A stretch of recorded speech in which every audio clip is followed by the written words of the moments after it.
Conmen, the most devious of all criminals. Charming, cool and calculating, they betray trust and devastate lives, yet remain a complete enigma. We are about to explore the mysterious world of these master criminals, giving an unprecedented insight into the workings of the complex minds of some of the world's most cunning con men and women. We will reveal the detail and the intricacies of their elaborate crimes and uncover how they were dramatically brought to justice. In this show, the story of the heartless criminal the press called the Casanova con man, who would seduce women online, whisper words of love, and leave them in thousands and thousands of pounds of debt. What can I say? Nick Gage, what a hound. Nick Gage would live out his fantasies pretending to be a high-flying pilot in order to destroy the lives of the women who thought he loved them. I never thought that just by meeting one person my life could be turned upside down. He'd befriend them, he'd meet them on internet chat rooms and gain their trust. Secretly romancing many women at once to make his money, for Nick Gage, love was the ultimate tool in his prolific conman career. Oh, he's very cold and calculating, had almost double personality. He was embroiling women in his own fantasy life. Happy to go from one to the next, breaking hearts and emptying bank accounts. Nick Gage was brought up in Bristol by his foster mother, and his early life is peppered with incidents of petty criminality. Nick Gage's first known con began in 2001, when aged 27, Gage contacted Stella Driscoll, a teacher from Kent. I first met him via the internet, through chat rooms, and within probably a couple of weeks of, in fact, possibly even a shorter period of time than that, we had contact on the telephone very quickly within a matter of days. The internet has been described as a new Wild West. It's the #1 tool for scammers now because it's an unregulated frontier, if you like. There's not really the same sort of institutions and rules and law that we have in the non-internet world. Here was an opportunity for Nick Gage to contact women who he knew were interested in having relationships and basically mould himself into whoever he and they wanted him to be. The internet proved to be the perfect hunting ground to source victims. After charming Stella online, it wasn't long until they met up for their first date, and Nick Gage appeared to be the perfect gentleman.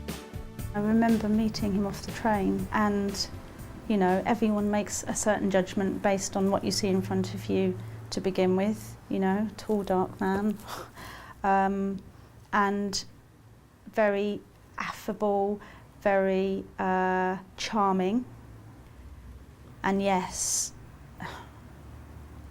he was romantic, he was sweet-talking, he was, without meaning to be cliched, I suppose, in many ways, what you would classify as a, you know, perfect kind of man, if you like. He had the suits, the looks, to make people think that, you know, this was a successful aviation pilot in some senses who was, you know, a credible and genuine guy. Nick Gage always presented himself to his many victims as a professional who worked in the aviation industry. With Stella, he was the former pilot who still worked with aeroplanes and airports. There was a plausible reason that he put forward, whether he was no longer a pilot and now worked for the Air Accident Investigation Bureau, but all within that same field. I think the aviation theme was maybe used to attract females, basically. He probably saw it as something that, yeah, young ladies thought, oh, well, that's quite impressive. He's a pilot or something like that. So I think that he probably wanted to be a pilot. You know, he went out and he got himself the uniform, but he was not that person in reality. But the utterly fictitious career Nick Gage would present to his victims not only fulfilled his own obsessive fascination with aviation, it also meant he could manipulate and con multiple victims at once. Well, Gage's interest in aviation was really quite convenient for him because it also gave him a great excuse, didn't it, for being away for long periods of time. So it enabled him to juggle several different women at the same time. And the con worked. Soon after beginning his fraudulent fairy tale romance, Nick Gage rented a flat with Stella in Kent. The decision to move in with me was pretty much a mutual decision. I was swept along with the novelty and the excitement and the feeling of being wanted, I suppose, and was willing to do that, to take those steps as quickly as it progressed. The first 3 months were smooth running, exciting, and it was what I suppose you would term as a whirlwind romance in that way.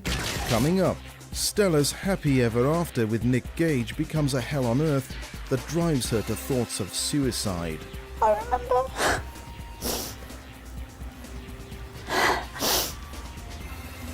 thinking about putting my foot on the accelerator of the car and just driving into something.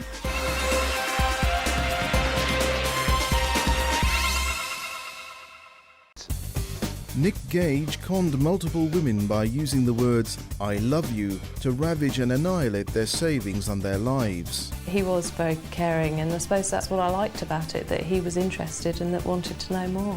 He told his victims in these cases that he was an aircraft aviation pilot. He basically used his wiles to manipulate women and fleece them for all they were worth. In 2001, Gage had moved in with his first known victim, Stella Driscoll. Even during the couple's honeymoon period, the bogus aviation expert was living his fantasy life at the expense of the woman who thought he loved her.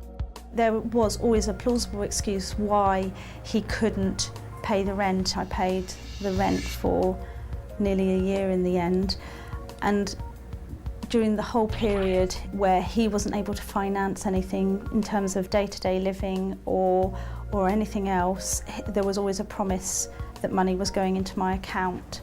But it culminated around the 3rd or 4th month with my finances escalating so badly out of control. I actually remember the landlord coming to the flat on one occasion, and there I was again, potentially with my checkbook, almost feeling coerced to write yet another rent check out, and looking at him as if to say, you know, if I do this, my finances are out of control as it is, then, you know, this is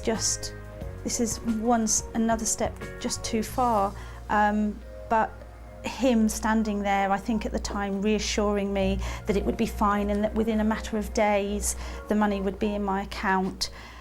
And as uncomfortable and as stressed as I remember feeling at the thought of writing that check out, which I did, you know, I did write the check out, but you know, I was hanging on to the thread of hope and belief even then that the money would be going in my account within literally a matter of days.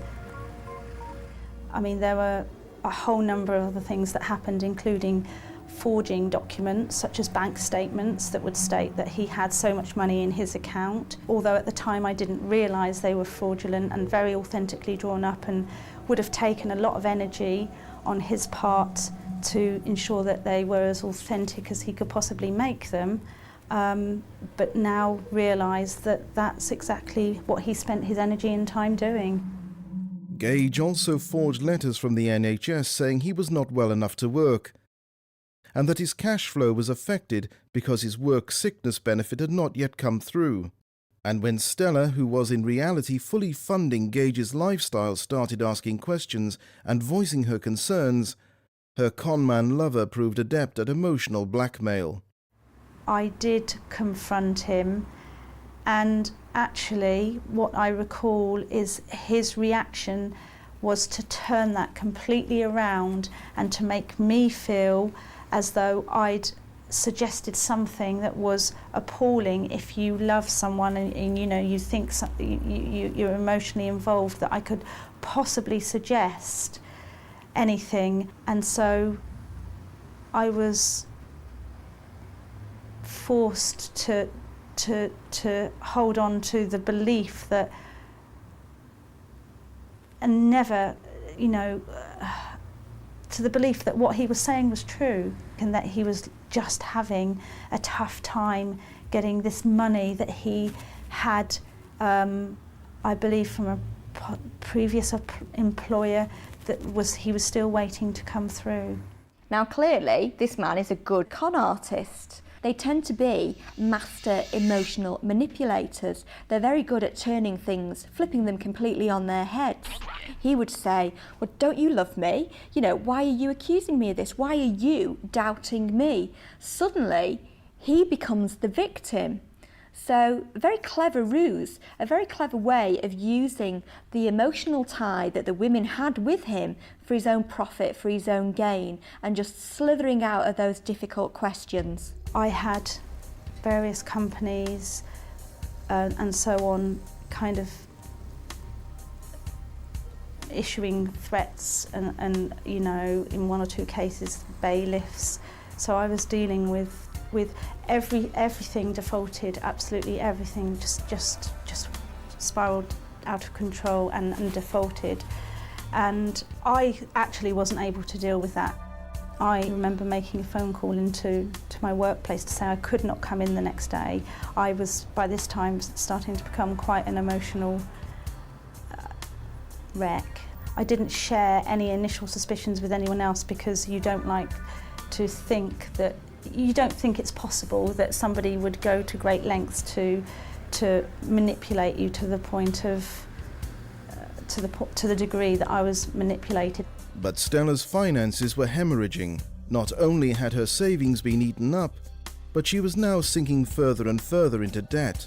Reaching a point of desperation, and with still no sign of the money her lover had promised, an emotionally fraught Stella finally revealed to a close friend the desperate financial cycle she found herself in. And the friend turned detective. This one particular friend ascertained that the premise on which this man had come into my life as somebody who worked as a pilot or as an air accident investigator was in fact not who he said he was, and then discovered that actually he was totally fraudulent in every way.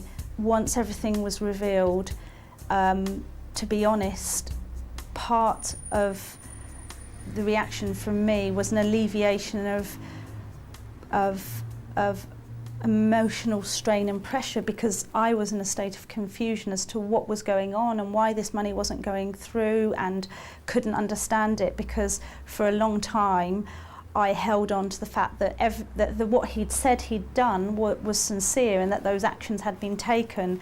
So, you know, when the days and the weeks rolled on and still money wasn't going into my account to address my finances, which were spiralling out of control, the stress of bearing that was just immense,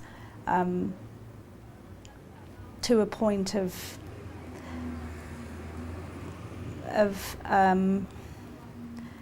envisaging putting yourself in a scenario that, let's say, people do envisage when you feel that desperate. I remember considering putting my foot on the accelerator.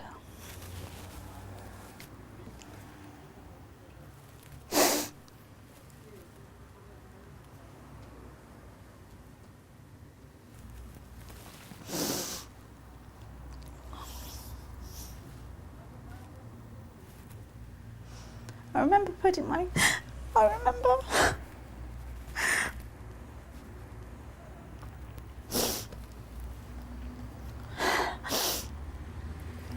thinking about putting my foot on the accelerator of the car and just driving into something because of my feeling of utter desperation. With the revelation came some relief in finally knowing why her life had escalated out of control. But with that came the knowledge that she had been conned in the cruelest of ways. I had lived with a man, and I had lived a lie for that whole period from the very day that I met him. It had been all a lie.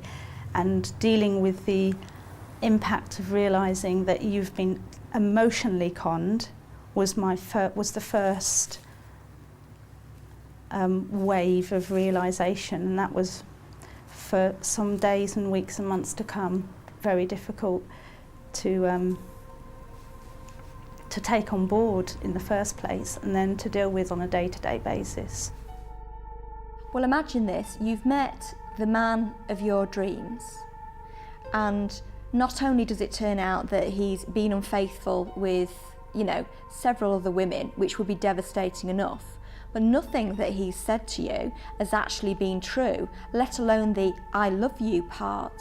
And not only have you lost this partner in life, but you also then discover that you've lost all of your money, all of your savings. You're literally left with nothing. Emotionally and financially devastated, Stella's friends supported her and went to the police on her behalf. Gage, who was lining up his next victims, was arrested and charged. On the 9th of October 2002 at Maidstone Crown Court, Gage was found guilty on 1 count of obtaining property by deception and 2 counts of using a false instrument, which is either credit card or cheque fraud. He was sentenced to a 2-year non-custodial communal rehabilitation order. Within a 6-month period, Gage had lied, cheated and conned Stella out of £17,000, leaving the teacher, still to this day, crippled with debt. And the reality is that it is the financial position, the financial devastation, that is the legacy that I'm left with today. The communal rehabilitation order failed. In the same year, Gage continued his con and once again targeted women online. After his vindictive manipulation of Stella was exposed, Gage moved on to Portsmouth and in 2002 began pursuing his next victim over the internet, Katie Bourne, a 26-year-old part-time student working to fund her studies. I first met Nick Gage on the internet for an internet dating site. It was something that I'd never done before and something that I'll never do again. He sent me an email, I replied to the email, and for a good few months that's how we communicated, and he never wanted to push that. He didn't seem to be sort of saying, I want to meet you, I want to meet you. It was sort of very gradual and really just building up a friendship. Nick came across as being a very caring person. He came across as being somebody that was interested in you. He wanted to know about you. I suppose now, looking back on it, he wanted to know about you so that he could use that to his advantage, not that actually he was 100% interested. But he wanted to be able to, he wanted to know what I was interested in, what I was doing, how I was. And so he was very charming, very caring. If you meet somebody in a bar, for example, then there's lots of social cues that tell you a little bit about that person. Quite often you'll meet their friends, you know, you'll get a bit of an idea about the kind of person that they are, what they do, and you'll have bits of information verified about them. You don't have any of this on the internet. You just believe the information that you're fed. Then, of course, you meet up with that person, but you're meeting them in isolation almost, in a different kind of context to going out with your mates and chatting somebody up at a bar, and you go already thinking that you know something about that person, and it's quite possible that you don't know anything at all. After a couple of months I thought, this is silly just being friends over the internet, so I let him have my mobile number and he rang me and we spoke to each other, and it was another month or so before we actually met. So it wasn't as if I'd got his name and address and sort of jumped into the car and met him as soon as I got it. I'd been really careful and I'd been really, really cautious about making sure that he was an okay person before meeting him. Caution was not enough to save Katie from Gage's trap. He already had other women funding his lifestyle and so could play the patient, perfect would-be lover with his next target. I felt like I was a special person to him. And I suppose any person is going to feel that they want to spend time with somebody that makes them feel special. He would open the door for you, he wouldn't barge past you, he would almost move your chair out so you could sit down. He was a gentleman. Make you feel like a princess. He'd make you feel like you were the most important person in the world. All the things that I suppose I looked for in a partner were things that he showed. Now, whether he gleaned that from me, from the conversations we'd had in the past, I don't know, or maybe that was part of his persona.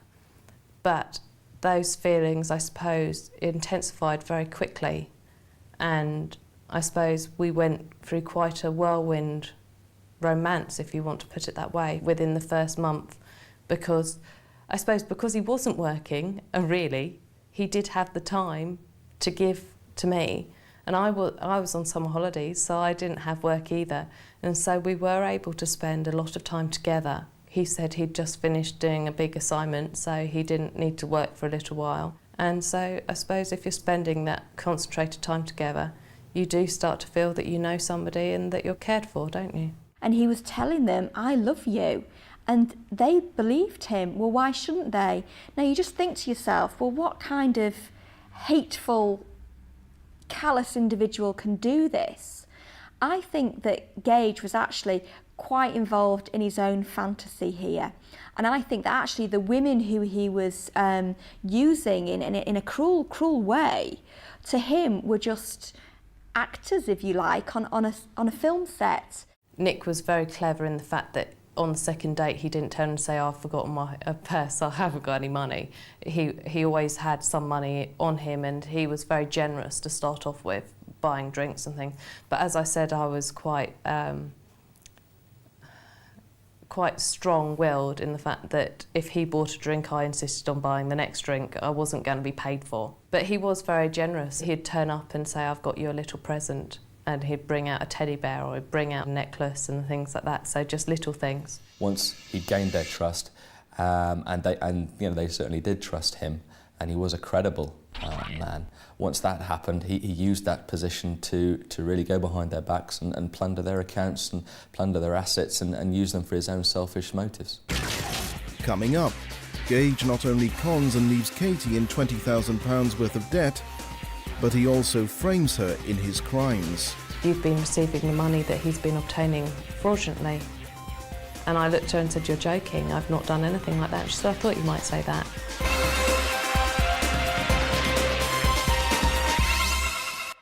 I think there's little doubt that Nicolas Gage can be described as a con man. Nick Gage is the con artist who preyed upon women, claiming he loved them to gain access to their bank accounts. His heartless lies left a long trail of damage and devastation. Nick believed what he was saying was the truth. They were just there to prop up his fantasy and to finance his fantasy. I had been totally duped by this man in every way. And that's the ultimate confidence trick, is making someone fall in love with you. Like with his previous victims, in 2002, Gage presented himself to Katie Bourne as someone who worked in the aviation industry. This time, he was a freelance aviation cameraman. He was totally obsessed with planes. He used to spend hours sitting, and we spent hours sitting watching planes. And he said he worked for the CAA, which is the Civil Aviation Authority, doing cameraman work for if there was any security alert. And he said that quite soon into a relationship that he was on call for them, that there was something happening that he couldn't tell me about, but that he needed to stay near an airport. And so after that, our dates revolved around being sort of within 10 minutes drive of an airport, usually in an airport. I mean, he even sat, we were watching something on the news, and he even sat there and said, see that piece of footage? I filmed that footage. In a minute, X, Y, and Z's going to happen. And it did happen. Now, I didn't know that he'd actually watched the 1 o'clock news, and so that it was going to be the same on the 10 o'clock news, because I hadn't seen the 1 o'clock news, and I believed he'd been at work all day, so I didn't know that he could have watched it earlier. So there were things that he was quite convincing about. And I suppose if you're a professional, that's what you're doing, isn't it? And echoing his previous cons, once the relationship was established, Gage soon began asking Katie for money. After the first few weeks, month, he said that he'd lost his wallet, that he couldn't find his credit cards and things, and would I lend him some money to start off with, because he couldn't find his wallet, and that he'd reported it to the police and he'd had to cancel all his cards. So I lent him some money. It wasn't very much, I didn't have very much to lend him, but the odd sort of £10 went his way, and over a matter of time that just increased. He never usually came up to you and said, I need £100 and give it to me. There was always a reason, there was always a story behind it, there was always something that had gone wrong to him that made you feel sorry for him, that meant that you felt guilty if you didn't give it to him. He then He then said that he'd spoken to his accountant to do with his business, and that if I lent him a certain amount of money, then he would get his accountant to put it straight back into my bank account. And at first I was very dubious about doing that. I didn't have the money to give him. And he used very gentle, emotional blackmail. Don't you trust me? I thought you said you cared about me. Don't you want me to succeed in my business? If we're going to have a future together, I need to build the business up. The money's there, but I just can't get at it. But if the money gets put into your account, you can give me the money. And so after sort of 2-3 days of having this constant, come on, if you care, you'll do this. If you want us to have a future, you'll do this. I agreed that I would give him the money, and I gave him my bank details so that the accountant could put it into my bank. And the next day, my card was refused. This is odd. Luckily I had some cash in my pocket, so I paid with cash, left feeling very embarrassed. I'd never had my card fail on me before. Rang him and he said, well, it's your own fault. I said, what do you mean it's my own fault?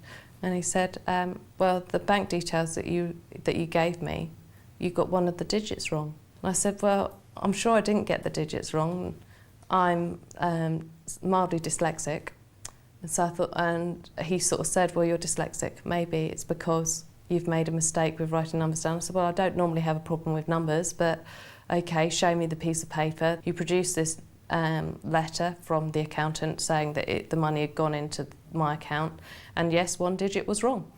So I thought, well, obviously I have made a mistake. And actually that was our first major argument, because 2 days later he told me there's no way the money can come back, because if the person that the money's gone into doesn't agree for the money to be released again, then I can't have the money back. And he said, so it's your fault, you've lost it, you're not going to have this money. And I felt really, really bad about it, and then felt really, really stupid, and he made me feel really stupid and basically said, it's your own bloody fault. If you'd not done it, then I hadn't got it wrong, then you'd have the money and we'd both be okay. And that's how it all started, really. And then a bit later on he sort of said, that money, I've still got no money because you've lost it, can you lend me some more? Well, because I'd lost it, I felt that I had to give him some money, so I did give him some money, and then it snowballed from there, really. Katie had given Gage £2,000 and believed she had left them both desperate for cash by her own mistake. But it was all lies. There was no accountant, no money, and no mistake. But the lies had worked. Gage now had Katie exactly where he wanted her. The tactics that Gage used when women were getting a little bit disconcerted that this money that they were expecting from him just never seemed to materialise are very similar to tactics used by men who are in relationships which are characterised by domestic violence. He managed to flip their concerns on their head and say to them, well, are you doubting me? You know, why are you doing this to me? Suddenly he became the victim. So he was very, very adept at using women's love for him, really, and using the emotional tie that they had to turn things around and to profit from that. Nick was very good at using emotional blackmail. Nick was very good at making you feel guilty. He would be very good at turning the tables round so that you felt that the reason he was in a bad way was because of you, not because of him. But on the other side, he would make you feel like a princess on other days, make you feel special, make you feel like that he really did care, that he cared so much for you that he would do anything for you. And he'd do little things that made you feel so special. And I suppose that's what kept you with him, because on one day he'd be this wonderful, the perfect example of a partner, but the next day he would be gradually or slowly eating away at you with sort of guilt trips or making you feel very self-conscious about yourself. And so it was You could never feel like you're on a stable emotion with him. It was an emotional roller coaster. One day you were feeling really happy and really pleased about being with him. The next day you're feeling really guilty that you couldn't live up to what he wanted you to be and that he would almost be destroying your soul. So it was really a balancing trick that he had to keep you where you were. Unbeknownst to Katie, Gage's balancing act was well practiced. His web of lies was working once again. He had no job, no money, and no scruples. But by December 2002, Katie was engaged to the conman, and there was no limit to the trauma he would put his so-called sweetheart through in order to make money. He'd already proposed, I'd accepted, and one day I went out to choose a wedding dress, came back and found my house had been burgled, or our flat had been burgled, and that all my belongings had gone. My laptop, my TV, my CDs, you name it, all had gone. A year later I found out he'd done it himself and taken all my belongings to cash converters. This really shows such a cold, calculating mind behind all that warmth and excitement about his engagement and wedding. Despite cruelly and callously conning Katie emotionally and financially, his fictional persona as a freelance aviation cameraman not only gave him the opportunity to romance his other victims with the same story, but also made his monetary situation seem completely plausible. So he would be working freelance for this media company, so he would be not earning a monthly wage, so his wage would come in dribs and drabs, so he'd get sort of £500 there, £300 here, £1,000 from somewhere else. He would put it in my bank account because he had my bank account details. I would then see the money in there, and so he was using my bank account to launder his money that he was getting fraudulently. But as soon as the money went in, I'd get a phone call saying, "Can you get me some money, please? I need it for X, Y and Z." So I never benefited from any of the money that came into the account. It was always. And at the time, the reason it wasn't going into his bank account was because I now found out he didn't ever have a bank account. He'd told me that he'd lost his he'd lost his details for his account, that there'd been some problem with it. I think actually he told me there'd been some fraudulent activity on his account, that he couldn't use it, and that did I mind taking some of his cheques for him. But a lot of the time it was that he owed me money. Not only was Gage borrowing money from Katie hand over fist, he was also secretly using her credit card, stealing and selling her belongings, and setting up clandestine direct debits from her bank account. I didn't have any credit against my name. I'd never had a credit card. I'd had one credit card, but that was one the bank had sent and I hadn't really used it. Turns out he'd been using that card and I didn't know about it.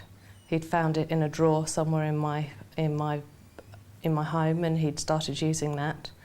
And then gradually bills started coming in that I had no knowledge of. By 2004, Katie was still not fully aware of the extreme extent of Gage's duplicity, but was worried and suspicious, so she ended the 18-month romance. Nick and I had been on off ever since then, but I was keeping contact, hoping that I'd get the money that he said that I'd get back from him. And really, it's a relationship, isn't it? So how can I turn up at a police station saying, "By the way, my partner's taken all this money"? How did he take it, madam? Well, I gave it to him. It's not something you can go to the police with, is it? I'd found out about direct debits and things that were going in and out of my account, but how can I prove that I haven't done them? PC Mark Bartleby Russell, who has to have his face concealed due to his current undercover work against terrorism, had however begun investigating Nick Gage because one of his victims had come forward. Gage had stolen £3,500 from his former landlady, Sally Rainsford. Sally fell into the trap of he seemed like a nice, trustworthy man, and he would engage her in long conversations, gain her trust, and then once he had gained her trust, he would then start taking money from her by ways of deception, fraud, any way he could. Around the same time, the extent of Nick Gage's con was becoming apparent to Katie, and she uncovered he had left her with debts of around £20,000. She desperately tried to find him, and her search led Katie to her fellow victim and Gage's former landlady. I went down to speak to her at her house and all his stuff was everywhere, and she turned around and said, "Katie, you need to go to the police." Turned out he'd stolen thousands of pounds from her, that she'd gone to the police about it. She gave me the details of the police officer in charge of the case and said, "I think you better contact him." I said, "Why do I need to contact him?" She said, "Because actually, if you look at all this paperwork, you're the financial director for a load of companies he's set up on the internet, and you've been receiving the money that he's been obtaining fraudulently." And I looked at her and said, "You're joking, I've not done anything like that." And she said, "I thought you might say that." He'd set up various businesses on the internet saying he was selling things. He had put me down as the financial director of the companies on the internet, so he was getting them to send him cheques in my name and then putting the cheques into my bank account. Katie believed the money she was temporarily receiving from Gage was his freelance wages. They were in fact illegal gains he made from bogus online charities and eBay scams. He was promising to send goods, often stolen from his victims, including Katie. And on the surface, Katie looked like Gage's complicit partner in crime. And when she contacted the police, Katie had to convince PC Bartleby Russell of her innocence. He confirmed that if I'd not come to the police and he'd not met me there and then, that he would have arrested me for fraud, that I was implicated in some of the things that he'd heard about and read about, and that he was glad that I was talking to them because otherwise it could have been quite nasty for me. Though he only decided that after he'd interviewed me quite vigorously. And it took a lot of investigation, going over paperwork, talking to banks, until my colleague, were convinced that she was actually being deceived and wasn't part or an accessory to the crime. Although Katie had proven her innocence, she was still left with the earth-shattering realization that her relationship with Gage was a complete fiction, and he had used her love for him to plunder her account and leave her, a woman who had never used her credit card, in debt just short of £20,000. I felt like my whole life had stopped and I was constantly feeling sick. I felt very confused. I felt an absolute idiot. I was scared to talk to anybody. I was scared to go anywhere on my own. There was even a point where just going to work, I couldn't cope with being on the shop floor because there were people watching me. And I went and got help. That's all I could do. I went to the doctors. They gave me antidepressants. They also put me in touch with a counsellor. The one comfort for Katie was Nick Gage's lie had finally been exposed. Unbelievably, Gage had been simultaneously conning multiple women at once, using his lies about working in aviation as an excuse to spend time with all of them, whispering, "I love you," and decimating their accounts and credit cards. It turned out that I wasn't the only female, that there was 5 others, and we'd all had considerable amounts of money stolen from us. I was told by the police officer in charge that actually that I wasn't as badly off as some of the other women involved in the case. In some ways I thought it was just one big joke. How could somebody have 5 fiancés at the same time? Coming up, Gage is finally brought to justice, but even then cruelly has the last laugh. I was left with a picture of Nick leaving the courtroom and he just turned around at me and smirked.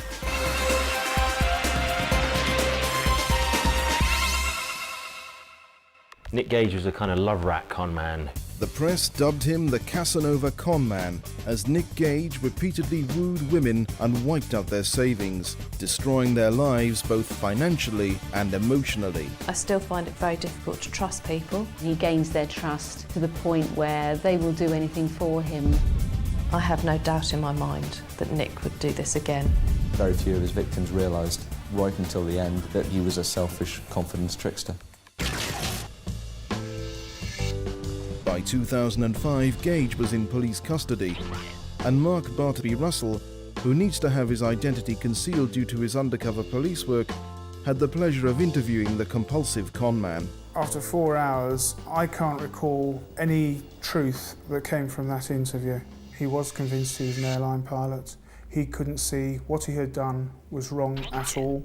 He had no remorse whatsoever for any of the female parties that he'd had liaisons with. From certain things he did disclose from the interview, I needed to investigate further. So he was actually bailed, police bailed. He was given his bail date. Not surprisingly, he didn't turn up, and so he was circulated on the police national computer as wanted. We eventually caught up with him at another female's address. I charged him with 26 different offences, and then I was able to put him straight up before the courts, where he was remanded in custody. I was ready for a very long trial. I had lots of evidence to present to the court. Suddenly, quite out of the blue, and a complete surprise to me, he changed his plea, which was a big relief for both myself and my colleague. So now pleading guilty to over 20 charges, at the sentencing in the autumn of 2006, the true extent of Nick Gage's heartless con was unveiled. When the case was outlined, it seemed that he was doing the same thing over and over again and seemingly getting away with it, and then taking in young lady into his confidence, using them for what he needed, money and maybe a roof over his head, and then moving on to the next one. To start off with it, like I say, it was just a simple deception case that I really didn't think too much about. But as the facts became more apparent, and as it seemed that there wasn't just the one victim of his landlady, there was the ex-partner and the ex-partner before that, and then another lady with whom he'd had a relationship, it seemed that there was obviously a pattern, which the judge herself, said Gage was clearly a person who preyed on young ladies. On the 29th of September 2006, Nick Gage was charged on 21 counts and was sentenced to 20 months in prison. The judge said that she took into consideration the fact Gage had served 80 days in custody previously, and that was to go towards the sentence that he would serve of 20 months. This had the effect basically of meaning he would be free in 7 to 8 months. Which I think he thought was quite a let-off, and certainly his victims felt the same way about that. The judge in the case actually said, I'm not going to award any compensation because I just believe if you have to start giving money back to these people, you'll only go and find another female to do it to, and that this is your chance to break the cycle. And so after that day, I was left not only with a lot of debts, but as I was left with a picture of Nick leaving the courtroom, and he just turned around at me and smirked as if to say, there you go, I told you it wouldn't be that bad, I'd get out of it in the end. And off he went to prison, and I was left picking up the pieces. Although this time Nick Gage was given a custodial sentence. While he was sent to prison, his victims were left with a trail of devastation and debt from his callous con. He was very clever, and that's probably what made him so convincing. I'm not a stupid person. But love is the biggest con of them all, isn't it? And I think that Nick was certainly savvy to this, and he took it just that stage further than most ever would. Although conned emotionally and financially, Gage's victims have with time learned to live and to love again.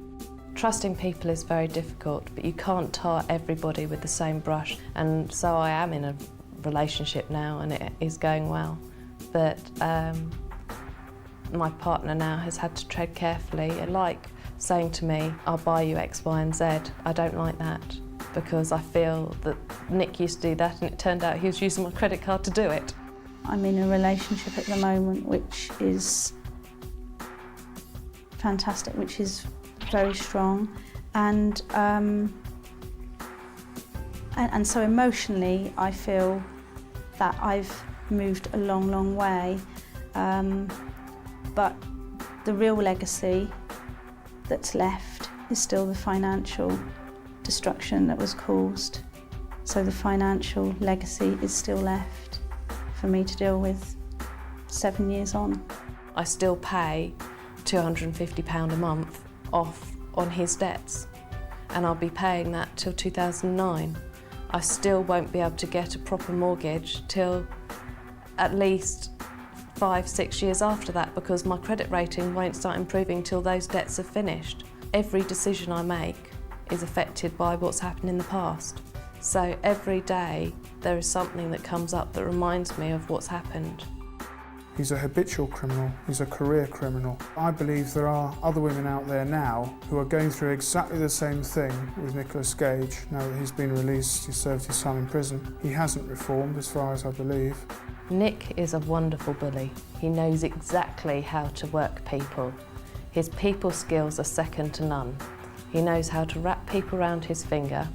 He knows how to get exactly what he wants out of them.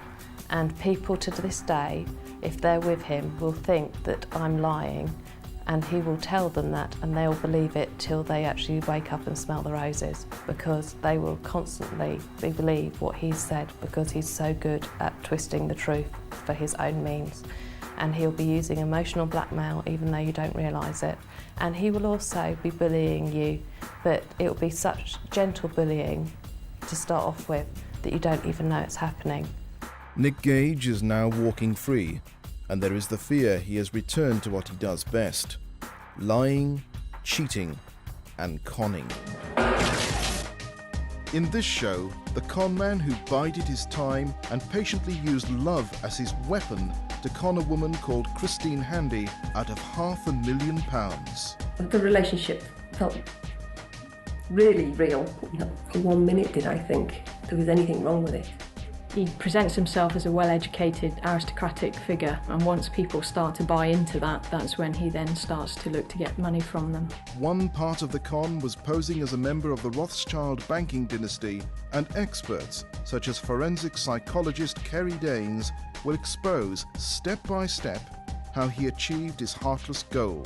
This man doesn't appear to have any scruples, any morals. Just how can a perfect stranger infiltrate your life and destroy it, financially and emotionally, from within? I look back and I just think, did I really do that? Did I really believe and trust him so much?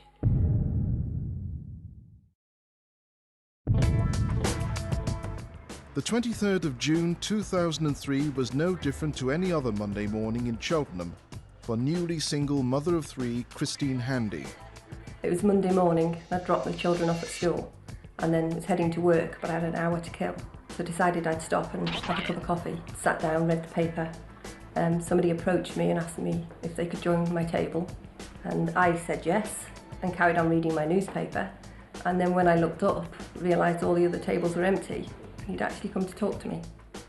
He said that he'd noticed me on a number of occasions and he thought I looked interesting. Sorry, I'm Alex Hogan. And the conversation continued between Christine and the mysterious gentleman. He told me his name was Alexander de Arakan. He asked me what I was doing. I said I was on my way to work. I asked him what he was doing. He said he'd come into Cheltenham because he always does his banking on a Monday. I asked him what he did for a living. He told me he was a financial consultant. I just took him at his word. He fitted the profile of a financial consultant. He was very well dressed, you know, he'd got his briefcase. And Alexander de Arakan showed an interest in Christine and her life. I told him, you know, I did go there every Monday, had a cup of coffee on my way to work. It was my son's birthday the next day, so I was in a rush to leave. So I didn't spend a great deal of time chatting to him. 10 minutes, and I left. I didn't think I'd see him again, it was just being polite to somebody. This meeting was very organic, very natural. So you meet this stranger who shows an interest in you in a coffee shop. You know, that seems innocuous enough, doesn't it? I don't think that most people would think, oh my gosh, this man might be a criminal, and warning bells would start ringing. Over her cup of coffee with a stranger, Christine had innocently mentioned her Monday morning routine, and he had listened. When I returned on the following Monday, he was sat there waiting for me. So I joined him and we chatted. I talked about my life and the children and the fact that I was going through a divorce. Just generally having a conversation, getting to know somebody. So because this is the second meeting, there's a feeling of familiarity. You feel safe and secure, you're in a public place. This is not your lifelong friend, but it's somebody that you feel that you know, and you're more likely to get to know them a little bit more. Your guard comes down. Christine enjoyed Alexander de Arakan's company, but she was going through the process of a divorce, and romance was the last thing on her mind. I wasn't looking for a relationship at the time. was just finding my feet, really, of living the life of a single mother, and because it's quite time consuming with 3 children. But the man Christine had met was charming, kind and fascinating. He told me that he was one of those children from the 70s, that he was 15 and he was a very intelligent 15-year-old and got a place in Oxford. And it is something I'd read about. And he certainly struck me as somebody who was very intelligent, interesting, talked about his career. He'd worked for investment banks in London. Very accomplished man, really. But the reality was the very accomplished man was actually a very accomplished con man. He's slowly and steadily dripping bits of information to her, so he's building up this mythology in a way that's really quite convincing. So this is very effective grooming, it's very effective manipulation, and so within time he's going to have her exactly where he wants her. But Christine could not have imagined that the man she had only met twice would go on and utterly destroy her life in the cruelest way possible. It's just somebody walks into your life, just steals 3 years of it. In June 2003, recently separated single mother Christine Handy had randomly met a man called Alex in her local coffee shop. She could never have imagined that she was being groomed by a con man called Marc Hatton, who had already served time in prison for fraud. And after 2 meetings, the con man was ready to make his next move. On the 3rd meeting, I turned up and he'd actually bought me a coffee. The coffee was sat on the table waiting for me. We sat down and we chatted, and it was at that point he asked me if he could have my phone number, which I said no. He seemed very offended by that. And then he turned around and said, well, I'll give you mine then, and if you want to ring me and we could go out for a drink. And the con man's manipulation worked. I then felt guilty that, I don't know why, that, I wasn't trusting him. So I gave him my phone number, and just as I got to work he was phoning me. And said he really liked meeting me and he'd like to take me out for a drink, and I said, oh, I'd think about it. And the romantic pursuit continued. He rang me a second time and said, let's go out for dinner. And I didn't feel secure. I don't know why I didn't feel secure. I didn't feel secure about going out for dinner with a man I didn't know in the evening. So I suggested that maybe we went out for lunch or a drink early evening. Christine had no idea she had arranged a date with a con man. On our first date, we went to a little wine bar in Cheltenham. It was in a basement and it was a summer evening. We were sat having a chat and he suddenly produced his passport, which I thought was very odd, and said, oh, I brought this to show you. And the passport revealed Christine's date was a member of the Rothschild family. His name was Dr. Alexander Mark Alphonsus Nathaniel de Rothschild de Arakan Hatton. It's quite a mouthful, isn't it? That's what's on his passport. The reality was the con man's name was Marc Hatton, and no one knows how he was able to obtain a passport with this fictional name. But he wanted Christine to believe that he was Alexander de Rothschild, a member of the illustrious banking dynasty. Little did Christine know, Marc Hatton's story was a tried and tested hook to draw his victims into his con. The story he told about his parentage was that he was the illegitimate son of Edmund de Rothschild and a female by the name of Christina Ong, and that he'd been adopted as a young boy, and that was how he came to be brought back to the UK. Hatton's Rothschild story combined glamour and mystery with rejection, heartache and abandonment. He was a very emotional man, and he pretended to be very hurt by his family background, and that was quite a good tactic, really, when you think about it, because it stops you asking questions. Christine already thinks that Hatton, or Alex as she knows him, is somebody who's kind, attentive and caring. But now he's building on that and he's portraying himself as also really quite exotic and, more importantly, very emotionally vulnerable. So I'm sure that she felt some sense of affinity with him because she'd just come out of a divorce. But by presenting this bogus backstory of himself, he really was making it more and more likely that he would be able to manipulate her and would eventually be able to take her money. Marc Hatton is in no way related to the Rothschild family. And despite the grand gesture with the passport, the Rothschild story was not the reason Christine was attracted to her date. Oh, he's very charming, and he was very kind, and he was very humble. Sorry, I'm smiling. I just find it hard to match the two together now. I think that was the thing that I liked about him. He just seemed enormously kind. He practices what's known as sweetheart scams. And the sweetheart scam is any scam which revolves around making someone fall for you. And in a way, they're the cruelest scam because you end up, not only with an empty bank account, but with a broken heart as well. And Christine was hooked in by the con man. After their first date, many more followed. I saw him a lot. He phoned a lot. And that was a big part in our relationship, phone calls. I mean, he could ring 20 times a day. And they also spent more and more time together. So he'd come, we'd spend the day together. Children were in school, we'd spend the day together. We'd go out for lunch or... and then he'd sort of disappear for a couple of days. I've got to go to London, I've got some meetings, I need to get sponsorship for the London Business School. The reality was that Hatton was sowing the seeds of his con, combining romance with his talk of the London Business School. Christine Handy was unwittingly being groomed. A few months into the relationship, we were dating regularly. He'd met my children, we'd all gone to the cinema together. I met his sister for coffee.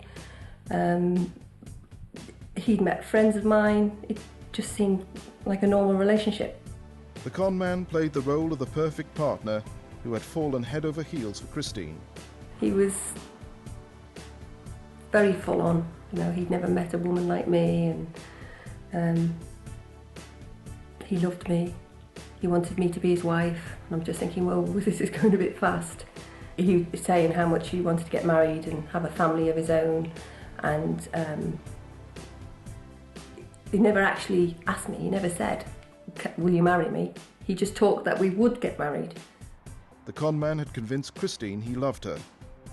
Hatton was also pretending he had a place at the prestigious London Business School to do an MBA, but he was struggling to secure funding for the course. For quite a few months I'd been watching him going off to London, trying to get sponsorship for his London Business School, and he'd return back and he'd be deflated, he couldn't raise the money, and it just went on and on and on. And I think that started in September, so by the time we got to November, he just seemed completely flattened, and he was hoping to start the course in January. He was running out of time. Hand in hand with the fictional woes with the London Business School came another lie. A lie that implied once Alexander de Rothschild completed his MBA, the couple's future together would be bright. The story was that he'd been headhunted. This bank in Switzerland had offered him a job. He was sort of holding them back. He wasn't quite sure he wanted to go back into banking. The months rolled on. He took a few trips to Geneva, telling me he'd gone for interviews and to meet the board of directors, and they were very keen for him to join them. The job of a lifetime in Switzerland was dependent on the MBA at the London Business School. But the Rothschild rogue was claiming he could not secure funding to cover the fees.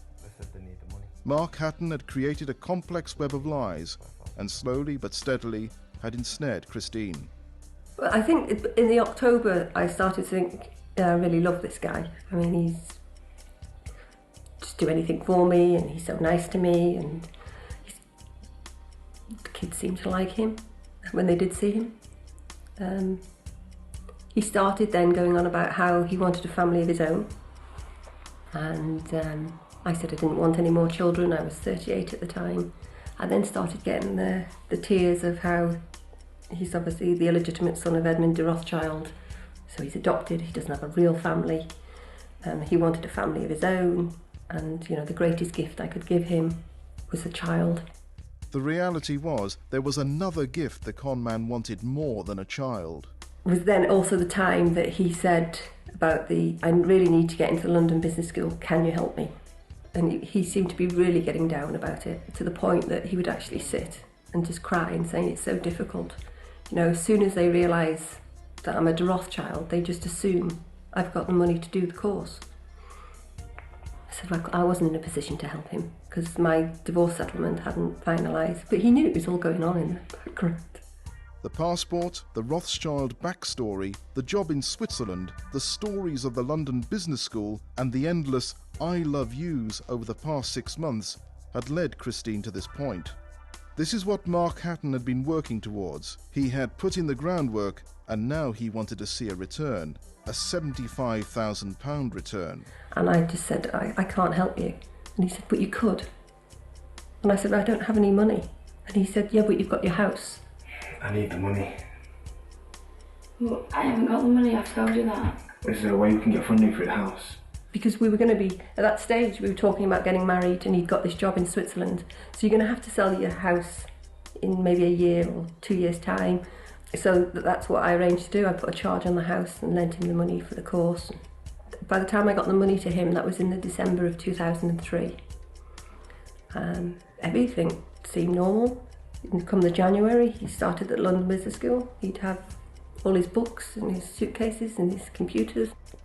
He never at any time enrolled on a course or paid for any courses at the London Business School. And on the bank statements you can clearly see that when that amount of money goes into his account, he then goes on a massive spending spree, buying lavish goods and designer clothes.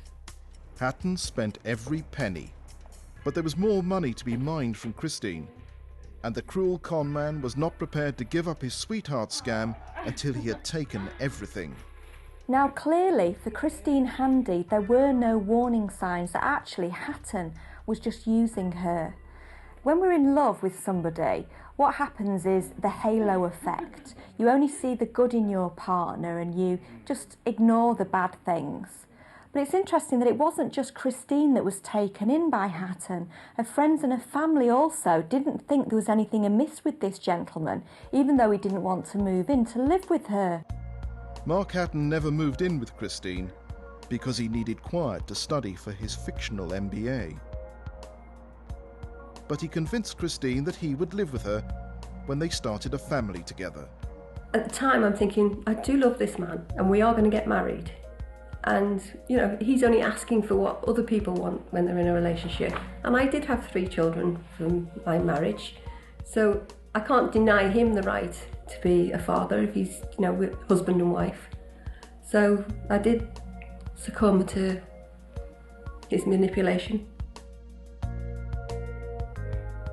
In March 2004, Christine discovered she was pregnant with the con man's child. The day I found out, I phoned him, thinking he was going to be really excited. I've got something really important to tell you. I'm pregnant.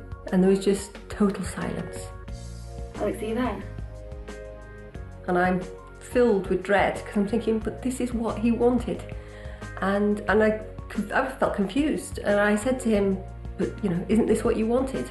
Oh, yeah, I'm just a bit stunned. I'm excited, yeah. He said, just wasn't expecting it, and covered his tracks, really, I now realise. And then he said, I'll come and see you. And I'm thinking, oh, he is pleased. Oh, good, at long last he is pleased. It took him 2 days to come and see me. And I was a bit taken aback. Why so long? Oh, I've just been so busy, and, you know, I've been thinking about it and trying to digest the fact that, you know, I'm going to be a father and we can have a family. We're having a baby. Whether Marc Hatton's wish for a baby with Christine was a bluff that got called will never be known for sure. But now pregnant, Marc Hatton cruelly had Christine in the most vulnerable position imaginable, and he would mercilessly take full advantage of that power. It would be 2 more years of heartless lies and empty promises before Christine's world would come tumbling down, and she would learn the shocking and sick truth about the father of her child. Single mother of 3 Christine Handy had been in a relationship with Alexander de Rothschild since the summer of 2003. The con man, who was really called Marc Hatton, had already duped her out of £75,000 by convincing her he loved her. In 2004, she believed she had made him the happiest man on earth when she discovered she was pregnant with his child. He was saying he was going to move in, and obviously you're busy with the other 3 children and I'll help out, and don't lift this and let me do that, and I'll be here Wednesday and I'll change the light bulbs for you. And Wednesday would come and I'd have to change them myself, and I sort of got bigger and bigger and bigger, and I'm still humping bin bags out of the kitchen bin because no one else is around to help me. And it did get quite difficult, and it did cause a problem in the relationship because he was saying he'd be there and he'd do things for me, and I'd just find myself on my own all the time with 3 children and, heavily pregnant. Alex, will you speak to me? I need some help. And when problems arose, Marc Hatton was able to deviously manipulate Christine, ensuring he had complete control. He would turn it on me, saying, "Oh, but I'm doing this for our future. You've got to be more understanding. Don't be so selfish." He used to tell me I was hysterical a lot, to the point that I remember picking up the phone one day and ringing my sister and saying, "Di, would you describe me as a hysterical woman?" And she said, "You're the least hysterical person I know." But it's like a worm in your head being with somebody like him. They feed these little snippets, and they say it often enough that you start doubting yourself. Marc Hatton was blinding Christine with manipulative mind games to con her out of thousands of pounds. But the persona of a hard-working family man also concealed the double life he was living. During their relationship, he never actually lived with Mrs. Handy. It was established that he was in fact living with another woman in Cirencester for the majority of it. He saw Mrs. Handy as a meal ticket, if you like, and that he was pursuing her purely for financial gain. The con man promised Christine everything but delivered nothing. In fact, when the time came for Christine to give birth to Hatton's son Marcus, the con man was nowhere to be seen. And when he eventually turned up, Hatton even took the opportunity to make money from an exhausted Christine. I have to say, I think back now and I laugh. He turned up with a bunch of flowers he bought at the hospital with the plastic wrapper around it and gave them to me, and I thought, and he held his son and he cried and it just seemed normal. I went on, freshened myself up and came back, and he was just about to leave. He said, "I'm going to go into town, I need to buy some bits and pieces for you and Marcus." And he said, "Oh, by any chance you haven't got 20 quid, have you?" He said, "I didn't have any money to pay for those flowers." He said, "So I've got to pay for them on the way out." So not only had I just given birth to his son, I ended up having to pay for my own flowers. When Marcus was born, he did stay at my house for, I think it was 2 nights, might have been 3 nights. And again, looking back, he couldn't wait to get out. How somebody could live with a person, be intimate with a person, father a baby with a person, and create a life that's actually just hinged on their desire to take money from that person. I think that it says that Hatton is psychopathic because he's clearly got no empathy. He's emotionally colourblind, if you like. He just simply can't feel what he's doing to Christine, because if he could, he wouldn't be able to do it. Christine had a baby to care for, along with 3 other children. The new mum was exhausted and vulnerable. And Marc Hatton began the next stage of his con in June 2005. He turned up at the house, completely panic-stricken.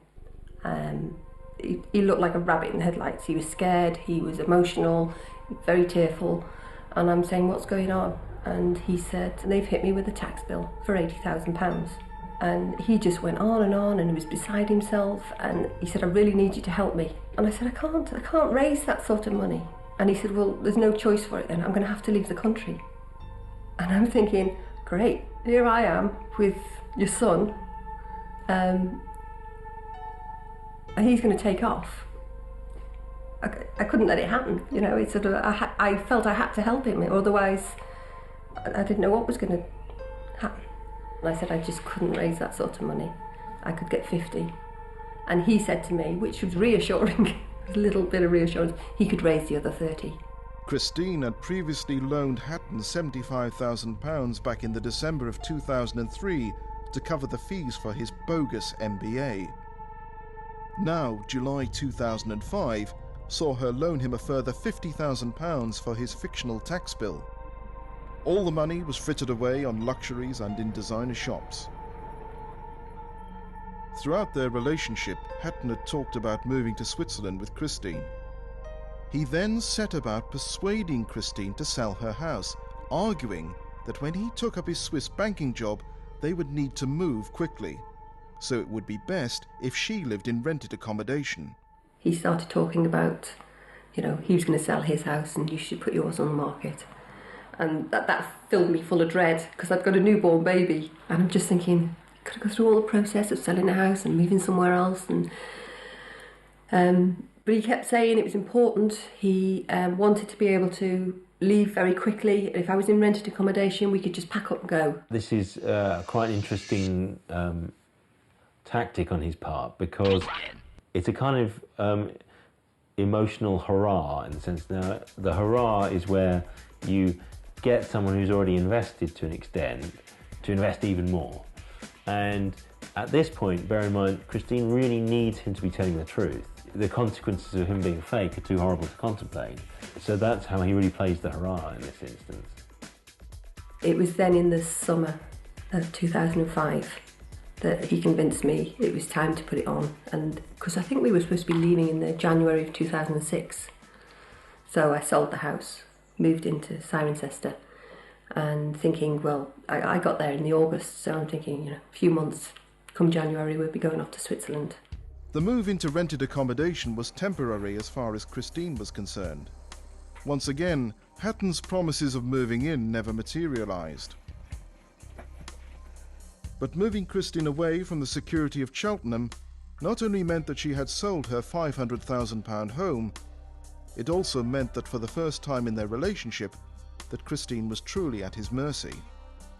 He helped me choose the house, and the house is very remote. And of course, when you're living out there, your friends in Cheltenham are going to just pop in for a cup of coffee like they did here. The door was open, the kettle was on. So I suddenly became very isolated, which was ideal for him. And isolated, Marc Hatton set about conning the mother of his child out of more money. Now Christine had sold her house, she was sitting on a substantial lump sum, which Hatton was determined to get his hands on, this time using his financial advisor persona. On the 12th of September, there was £105,000 I wanted him to invest on my behalf with Pictet Bank. Well, his suggestion, Pictet Bank, because I'd never heard of them, but he was investing it anyway. But I still had some money left from him, I didn't give him everything. And on the 13th of September, I've discovered, only recently, that he'd actually gone and bought himself a brand new BMW with the money. Although twisted and inhumane, Marc Hatton had expertly manipulated Christine from their first meeting in 2003. Over 2 years later, and the villain had taken almost every penny from his prey with a string of empty promises and the unbelievable extreme of fathering a child simply to make his con believable. He told Christine Handy he'd secured a job with a Swiss bank and that they would be moving out as a family to Switzerland, but he couldn't tell her what bank it was, as it was top secret, until the news had been broken in the Financial Times. And so he again strung her another set of lies about this promise of a new life in Switzerland. At this point, Christine is really in an impossible situation. She's invested everything into this man. She's invested everything financially, but also she's very invested emotionally. She has a life with this man. She has a child with this man. She isn't going to want to lose him. She isn't wanting to take that risk. I look back and I just think, did I really do that? Did I really believe and trust him so much? I'd been jumping through these hoops that he'd set out for me to be a family and be with him, and yet nothing was materialising. All the things that he said he was going to do didn't happen. The move date to Switzerland of January 2006 came and went, with more excuses and lies, and Christine was left alone and isolated from her friends in Cheltenham. I think I got to my darkest point, that I just thought, what am I doing? What's going on? And I really felt that I was losing a grip on my life, reality. And I remember thinking, this has got to stop. And the only way I could bring it back into control was to actually go back to Cheltenham, be around my friends and family close by. And that's surprising that I'd have the courage to just get up and go and take back control of my life. The relationship was becoming strained. Marc Hatton had taken almost everything from Christine, and she was seeing less and less of the con man. But believing the lies he had painstakingly spun over the last 3 years, Christine still believed their relationship was worth fighting for. I mean, obviously there were days I'd think to myself, what am I doing with him? And then other days I'd see the man that I'd met and think, well, that's why I'm with him and that's why we have a child together. And I was still prepared to, work at the relationship. But in June 2006, the con man made a catastrophic error by taking Christine to his brother's home. And Christine hit it off with Hatton's sister-in-law. I said to her, why don't you come and have coffee with me? Well, the next thing I know is Alexander's saying, why have you invited her here for coffee? And I said, well, because I like her. It seems a friendly thing to do, and, she's going to be my sister-in-law one day. I don't trust her. And he really didn't like it. And I said, well, she's coming. And I told him when she was coming, and then the day she was due, which is the day he'd normally be in London, about half an hour before she arrived, he turned up. He sat here the whole time. And at the time I just thought, that was a bit odd. Why are you here? I didn't mind him being here because he's my partner, but it just, again, was just something odd about it. And he didn't leave until she'd gone. I don't trust her. I had a huge row with him that night because he came round and said, I don't want her here. He was saying that they'd always had problems with her. And I said, you can't tell me who to choose as my friends. And, well, if you loved me and you respect me, you do what I ask. And in the end, he left. And I just thought, I'm going to have to phone her and say, look, there's an issue here. I don't know what's going on in your family, but I didn't want to make things worse. Little did Christine know that when she made that phone call to Hatton's sister-in-law later that week, her world would be utterly destroyed. Hi, Rose, it's Christine. I rang and told her, which is when then she said to me, are you financially involved with him? Well, I hope you've not given him any money.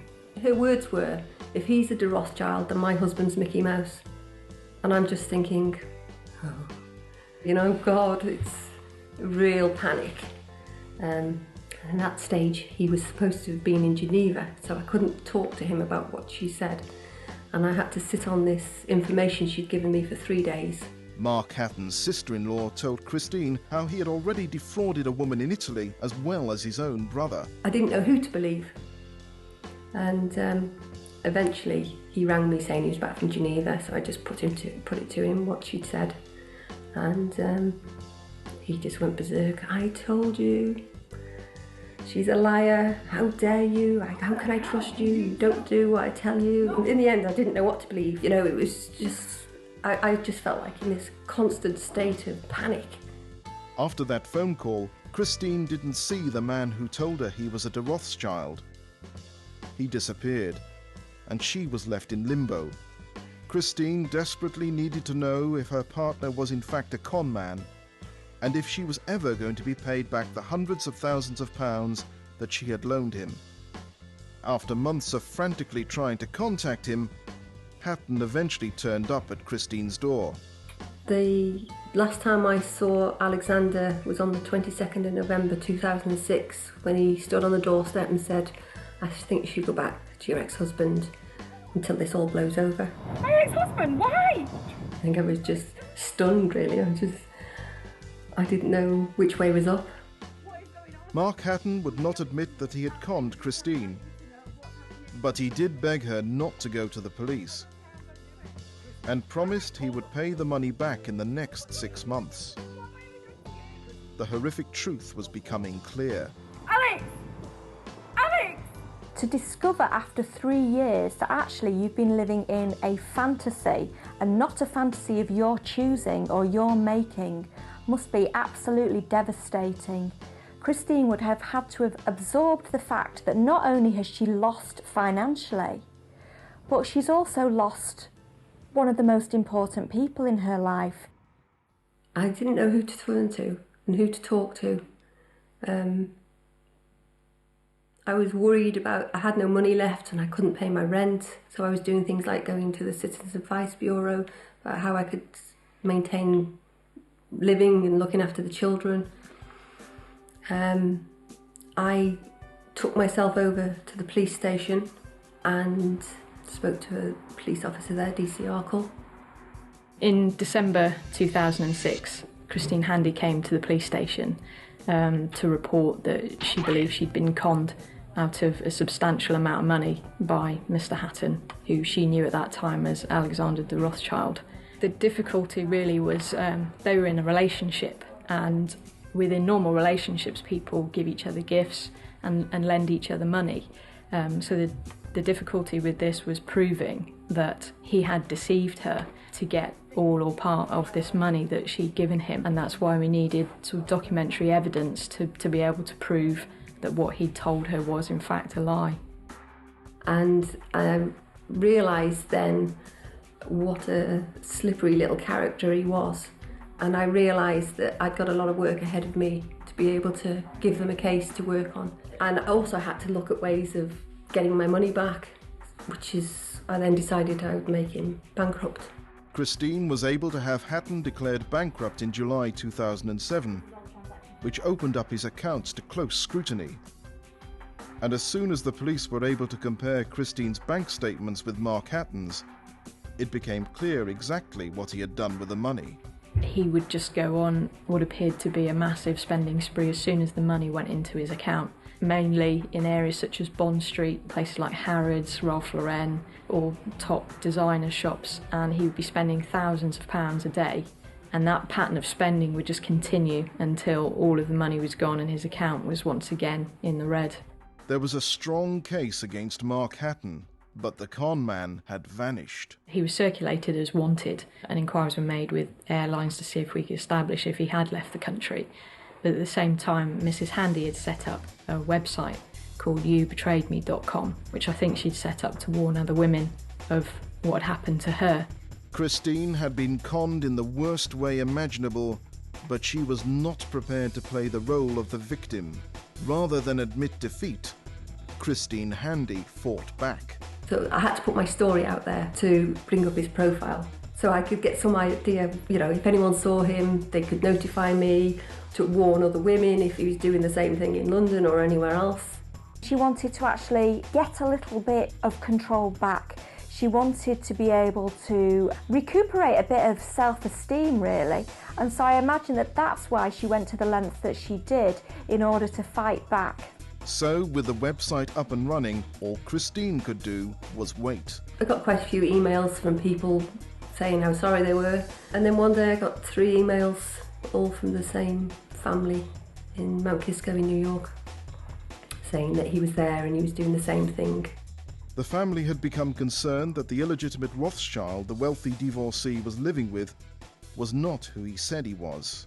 The son became suspicious about him and put his name into a search engine and found Mrs. Handy's website and contacted Mrs. Handy to tell her that this man was living with his mother in her very expensive home in New York.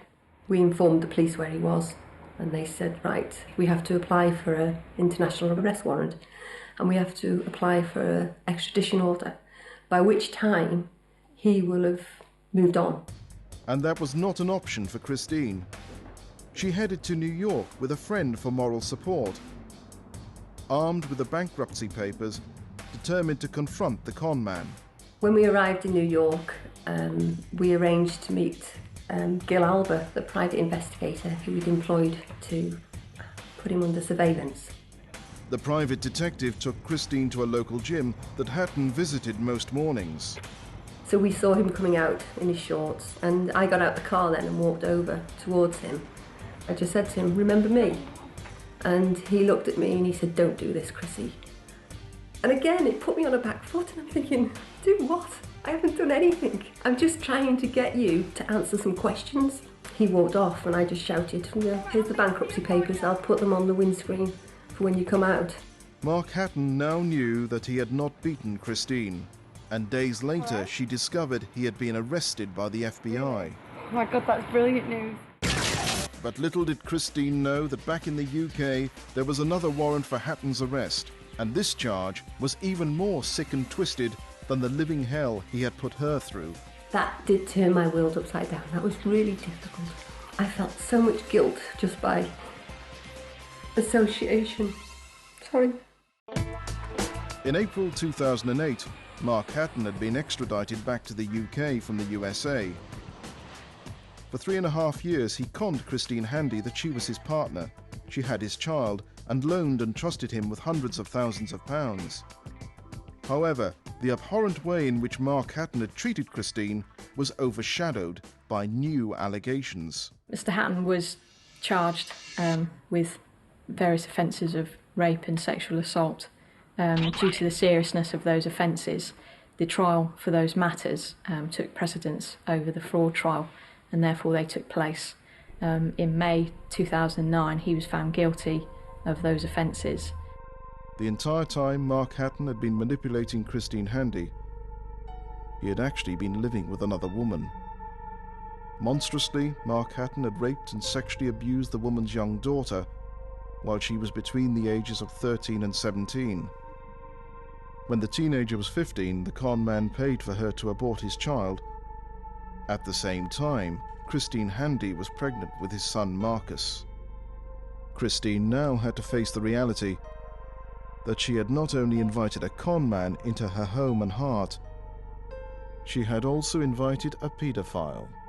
The day he was found guilty on all the charges of rape and indecent assault, that did turn my world upside down. That was really difficult. A, because I'd had him in my home and I have a daughter. I've got Marcus, and how do you protect his son, my son, from that? I felt so much guilt just by association. Sorry.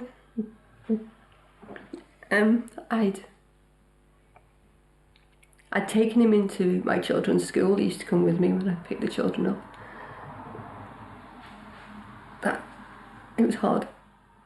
And that did take me a couple of weeks to sort of get to grips with. And obviously still upsets me.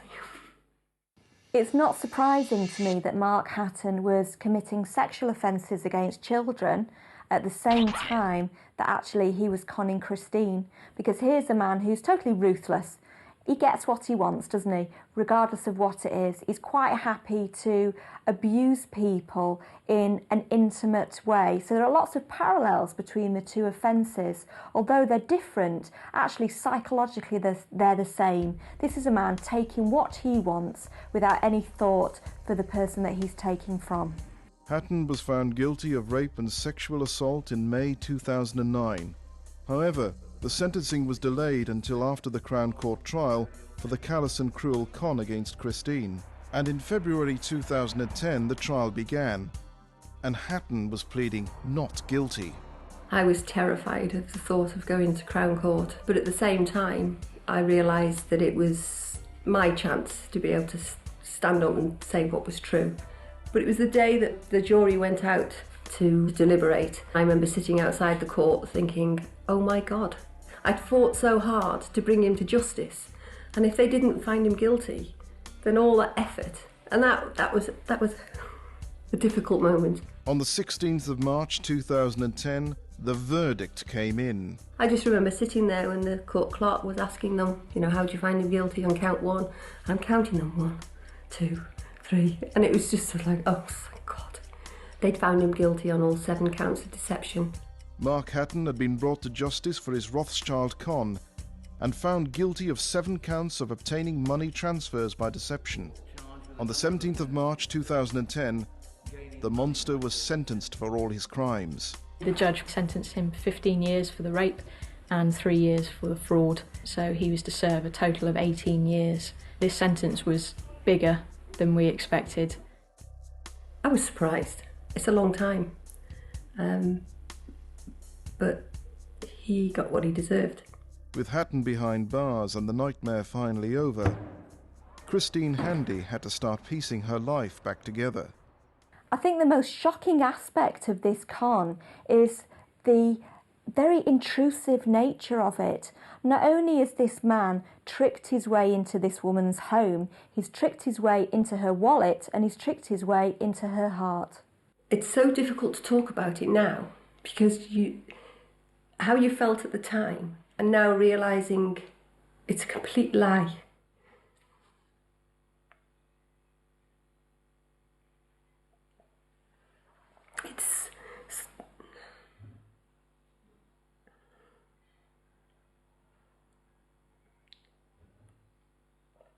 It's just somebody walks into your life, just steals 3 years of it. Christine estimates the full total that Marc Hatton cruelly took from her was in the region of £500,000. Since Hatton was declared bankrupt, Christine has only regained a tiny proportion of that money. But she did obtain one thing from him that she truly values. My son's the only positive thing that's come from it. And I feel obviously very protective of him because I think he's been dealt a rough hand at an early age and quite something to have to live with, isn't it, to grow up to know that your parent is such a person. Christine Handy loves her son unconditionally, but his father, Marc Hatton, infiltrated her life, violating and abusing it from within. I am a victim of a crime, but I don't have to behave as a victim. I'm obviously less trusting, but at the same time, I'm determined it's not going to make me cynical and bitter. Emma Golightly was a kind of female love rat con woman. She did a fantastic job on these poor men that she got to marry. Over 2 short years, Emma Golightly posed as a high-flying doctor, a millionairess and tragic cancer victim, and conned at least 6 known victims out of £250,000. I thought I'd hit the jackpot, to be totally honest. Head over heels, I was totally in love. Emma Golightly's one-woman quest to con was so insatiable, she even walked down the aisle and pledged her eternal love to her victims in order to get her hands on their money. She lived for today and it didn't matter about tomorrow. A very dangerous lady, I would say, a very, very dangerous lady. Emma Golightly was born in 1984. Growing up in a suburb of Newcastle in the northeast of England, her early life was seemingly uneventful. She came from a good family. It seemed to be a fairly stable background and a good background that she came from. But one suspects that she did have sort of aspirations to a much better, more exciting, glamorous lifestyle. And these aspirations manifested themselves in 2004, as detectives subsequently discovered. Emma Golightly reportedly stole £7,000 from her mum's bank account and spent a further £3,500 on her credit card, leaving the mother who lovingly raised her crippled with debts. Despite Emma Golightly's cruel exploitation of her own family, her mother never called the police. She's spending thousands of pounds on her mum's credit card, getting shoes and bits and pieces, all the things in life that we would all like, that maybe look good to other people but are really quite superficial. But she obviously felt that she wanted these things, but there was no attempt to get a job and actually buy these things herself, as most of us would. She felt that she could get them through another person, and really she got away with that. So her first experiences of defrauding somebody were good. She got away with it, no harm done. Even sort of mother-daughter bond isn't proof against the depredations of the con artist because they don't really have a conscience. But also I think it's often a pattern with con artists, they start young with petty criminality. That same year, in May 2004, Emma began her serial con, ensnaring men who were looking for love in the Lonely Hearts columns.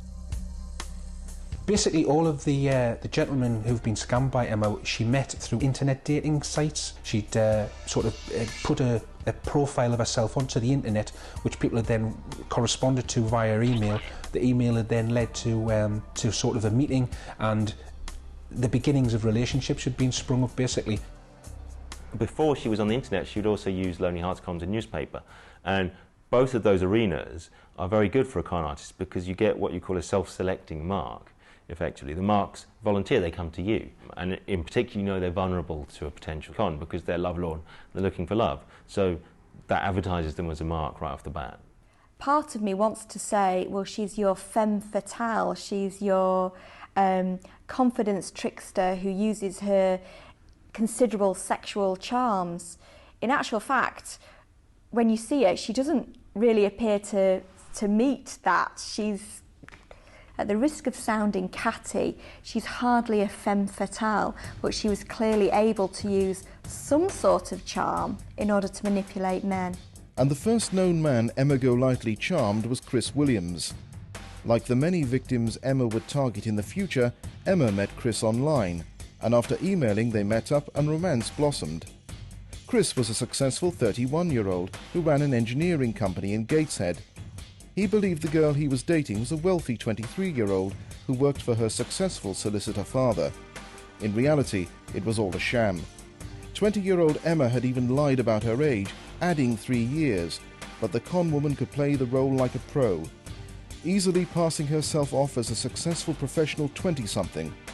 Her ploy had worked. Emma Golightly had created an attractive, appealing persona, and it had seduced her suitor. Emma Golightly was obviously a past master practitioner of the sweetheart scam. That was the basis of her scam. She would sell herself as a rich businesswoman in search of love, and it was an important part of her scam that she appeared to be rich, because of course that immediately sets them at ease and stops them from thinking he's a gold digger. But that is exactly what Emma Golightly was. Chris Williams believed Emma was the perfect partner, but the romance was a twisted and devious way of gaining access to his credit card so her fantasies of a glamorous life could be made a reality, secretly spending his money like it was going out of fashion. And she was using the guy's credit cards basically to pay for shopping, to pay for food shopping from the supermarket delivery sites. And she was running up astronomical bills at hotels. It was all predominantly service industry, hairstyles, haircuts, makeup. It was offending on a simple scale, but it led to, when they added it all up, it came to quite a lot of money. I would describe Emma Golightly as a very good con woman. A con artist with no conscience, Emma Golightly used and abused men who were looking for love. She would convince lonely hearts, men, that she was the woman of their dreams. Because she was such a good actress. What she said, you daren't question. She'd look you in the eye and say it. It was quite clear that Emma would go on and ensnare these men. In 2004, Emma Golightly had met her first victim, Chris Williams, a company director from Newcastle upon Tyne, through the Lonely Hearts pages. As Emma Golightly gained access to her new beau's bed, she also gained access to his credit card details and started secretly spending. She was practicing effectively credit card fraud on a lot of these people, so she was stealing their money directly, and she was okay, she was blowing it in the here and now. She was going on expensive holidays rather than secreting it away in a bank account, but it's a classic characteristic of con artist psychology. They don't think about the future. They're not about laying away financial nest eggs for their security in old age. They don't really think like that, And she was running up astronomical bills at hotels. It was all predominantly service industry, hairstyles, haircuts, makeup. Emma Golightly's spending sprees were not just about pampering herself. She would also shark Chris with gifts, reinforcing her utterly fictitious backstory that she was a wealthy, successful woman. In reality, every penny Emma spent was going on her lover's credit card. She would offer convincers to her suitors. She'd buy them expensive presents, but she'd do it using their money because she was ripping them off at the same time. Convincer is where, in a traditional scam, where you're trying to convince the mark to buy into your scam, is that you allow them to make a bit of money back, and that's the convincer. And quite often the convincer is actually paid out of their initial investment. So it doesn't even cost you anything, but it's just enough to make them think, hey, this really works. Emma was about to raise the stakes of her con further. She told the cruelest lie imaginable to help her get what she wanted, heartlessly devastating the life of the man who loved her along the way. Early into her relationship with Chris Williams, she lied and told him she had survived breast cancer. With the seeds of her fictional tragic past sown and Chris now emotionally involved, she hit him again with another lie, her most brutal yet. Emma told her lover that the cancer had returned, and this time there was no hope. She was dying. One of the most shocking elements of the Emma Golightly case is her cavalier use of the claim that she was suffering from terminal disease, like cancer, which sounds horrible and despicable, but if you don't have a conscience, that sort of thing doesn't really bother you. But what's interesting from a technical point of view is that it allowed her to do what we call deadlining, which is where you kind of put a hurry up on the mark, basically, and it pressures them into making quick decisions and making wrong decisions. So obviously if you tell your suitor that you've got cancer, then that kind of helps to pressure them into marrying you quickly. And this is exactly what Emma Golightly did. Chris Williams believed Emma was dying of terminal breast cancer and she had one dying wish. She didn't want to die unwed.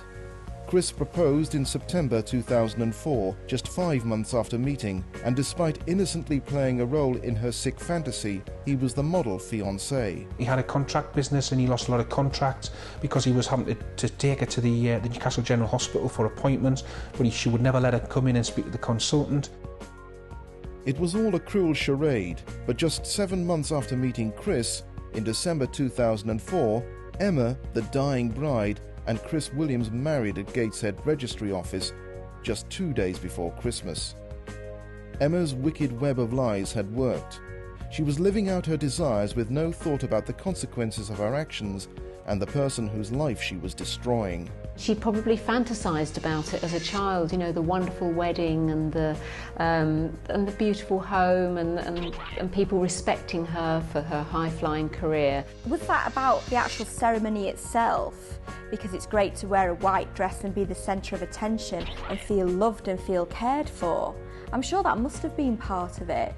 But you have to wonder, did she want to be married because then she would be more entitled to their money? Was it just that she thought, well, this is a great way to profit?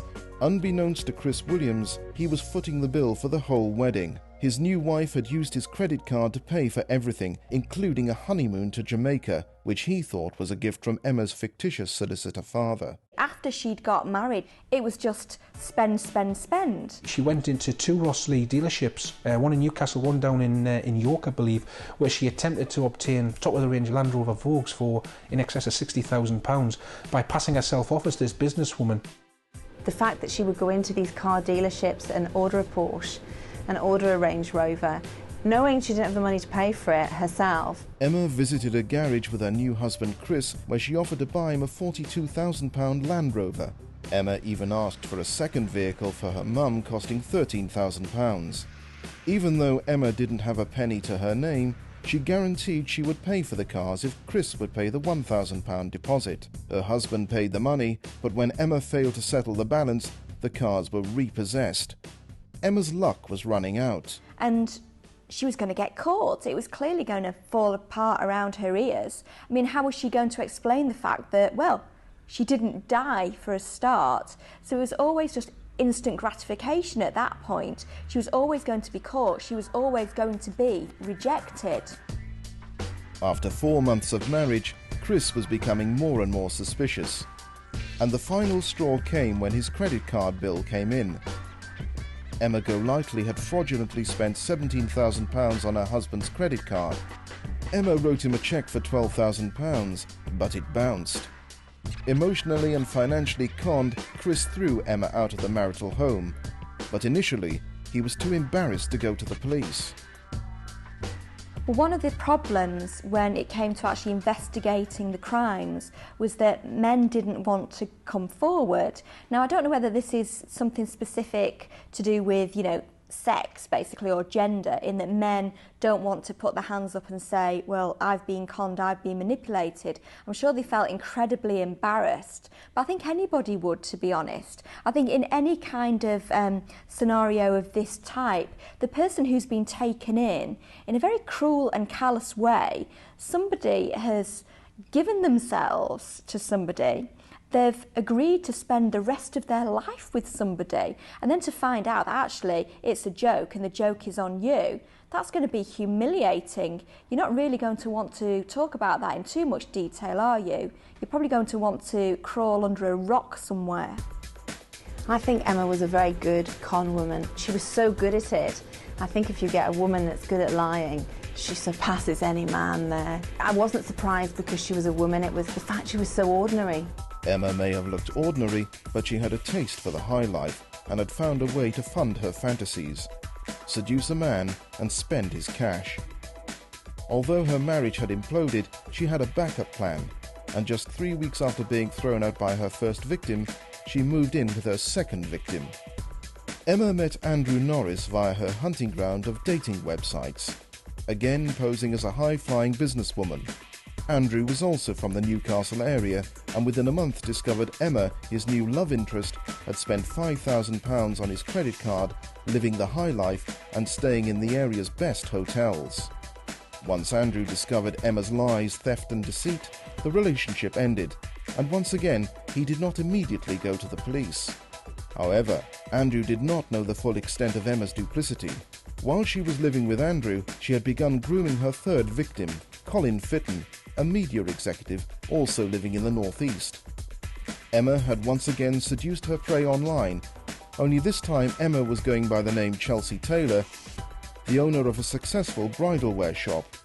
And before long, the familiar cruel and callous themes were beginning to surface in their relationship. As with her first victim, Chris Williams, Emma told Colin she had been diagnosed with terminal cancer and didn't want to die unmarried. It was all lies, but the wedding date was set for the 31st of October 2005. Halloween. Well, we girls all love a good wedding, don't we? And it seemed that Emma really loved a good wedding because she'd almost been married 2 times by the time she was 22. That was part of the pattern of her behaviour. She would tell men that she needed to marry before she died, basically, and they would fall for that. She's not the femme fatale as you would expect to see. I believe that Emma managed to carry off these deceptions basically by the stories of wealth that she had and the promise that she would make them wealthy at the end of it. Classically, con artists always depended on the mark's greed, and that was their justification as well as their motivation, because they would say, well, he had it coming, or only greedy people get suckered, or people get suckered by their own greed, you know, and that would sort of relieve them of responsibility. So I think there's definitely a case to be made that she was maybe counting on a kind of mercenary element to it, but then we can't really impugn the motives of these poor marks because for all we know they were really in love. There was a problem with the impending nuptials. Emma was still legally married to her first husband and victim. In fact, the couple hadn't even reached their first wedding anniversary. Colin was completely oblivious to his fiancée's lies, but it seems bigamy was a step too far even for Emma, or Chelsea as Colin knew her. On the day of the wedding, the registrar, rather conveniently, never turned up to perform the nuptials. It is highly likely Emma never even booked the registrar, so on Halloween 2005, with no wedding, the couple settled for a blessing.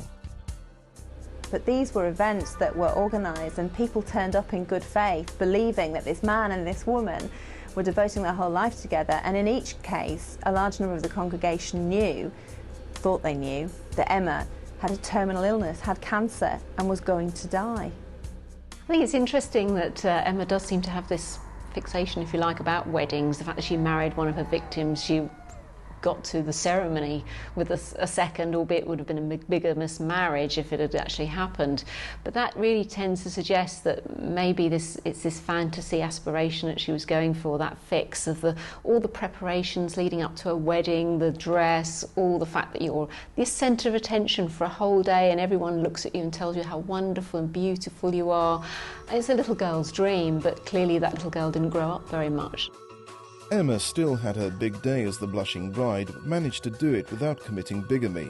Her fiancé believed he was footing half of the wedding bill. Naturally, Emma was secretly paying her half with her new victim's credit card. Basically, she arranged to marry Colin, and I believe it was down at the arrangements had all been made at the Copthorne Hotel on the quayside. She arranged for all of Colin's guests. I think there was in excess of 100 guests which would travel into the area, and they were to be put up in the Copthorne and the Hilton Hotel.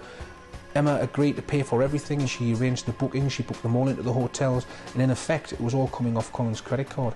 A week later, the credit card bills came in, and the relationship imploded like Emma's previous liaisons.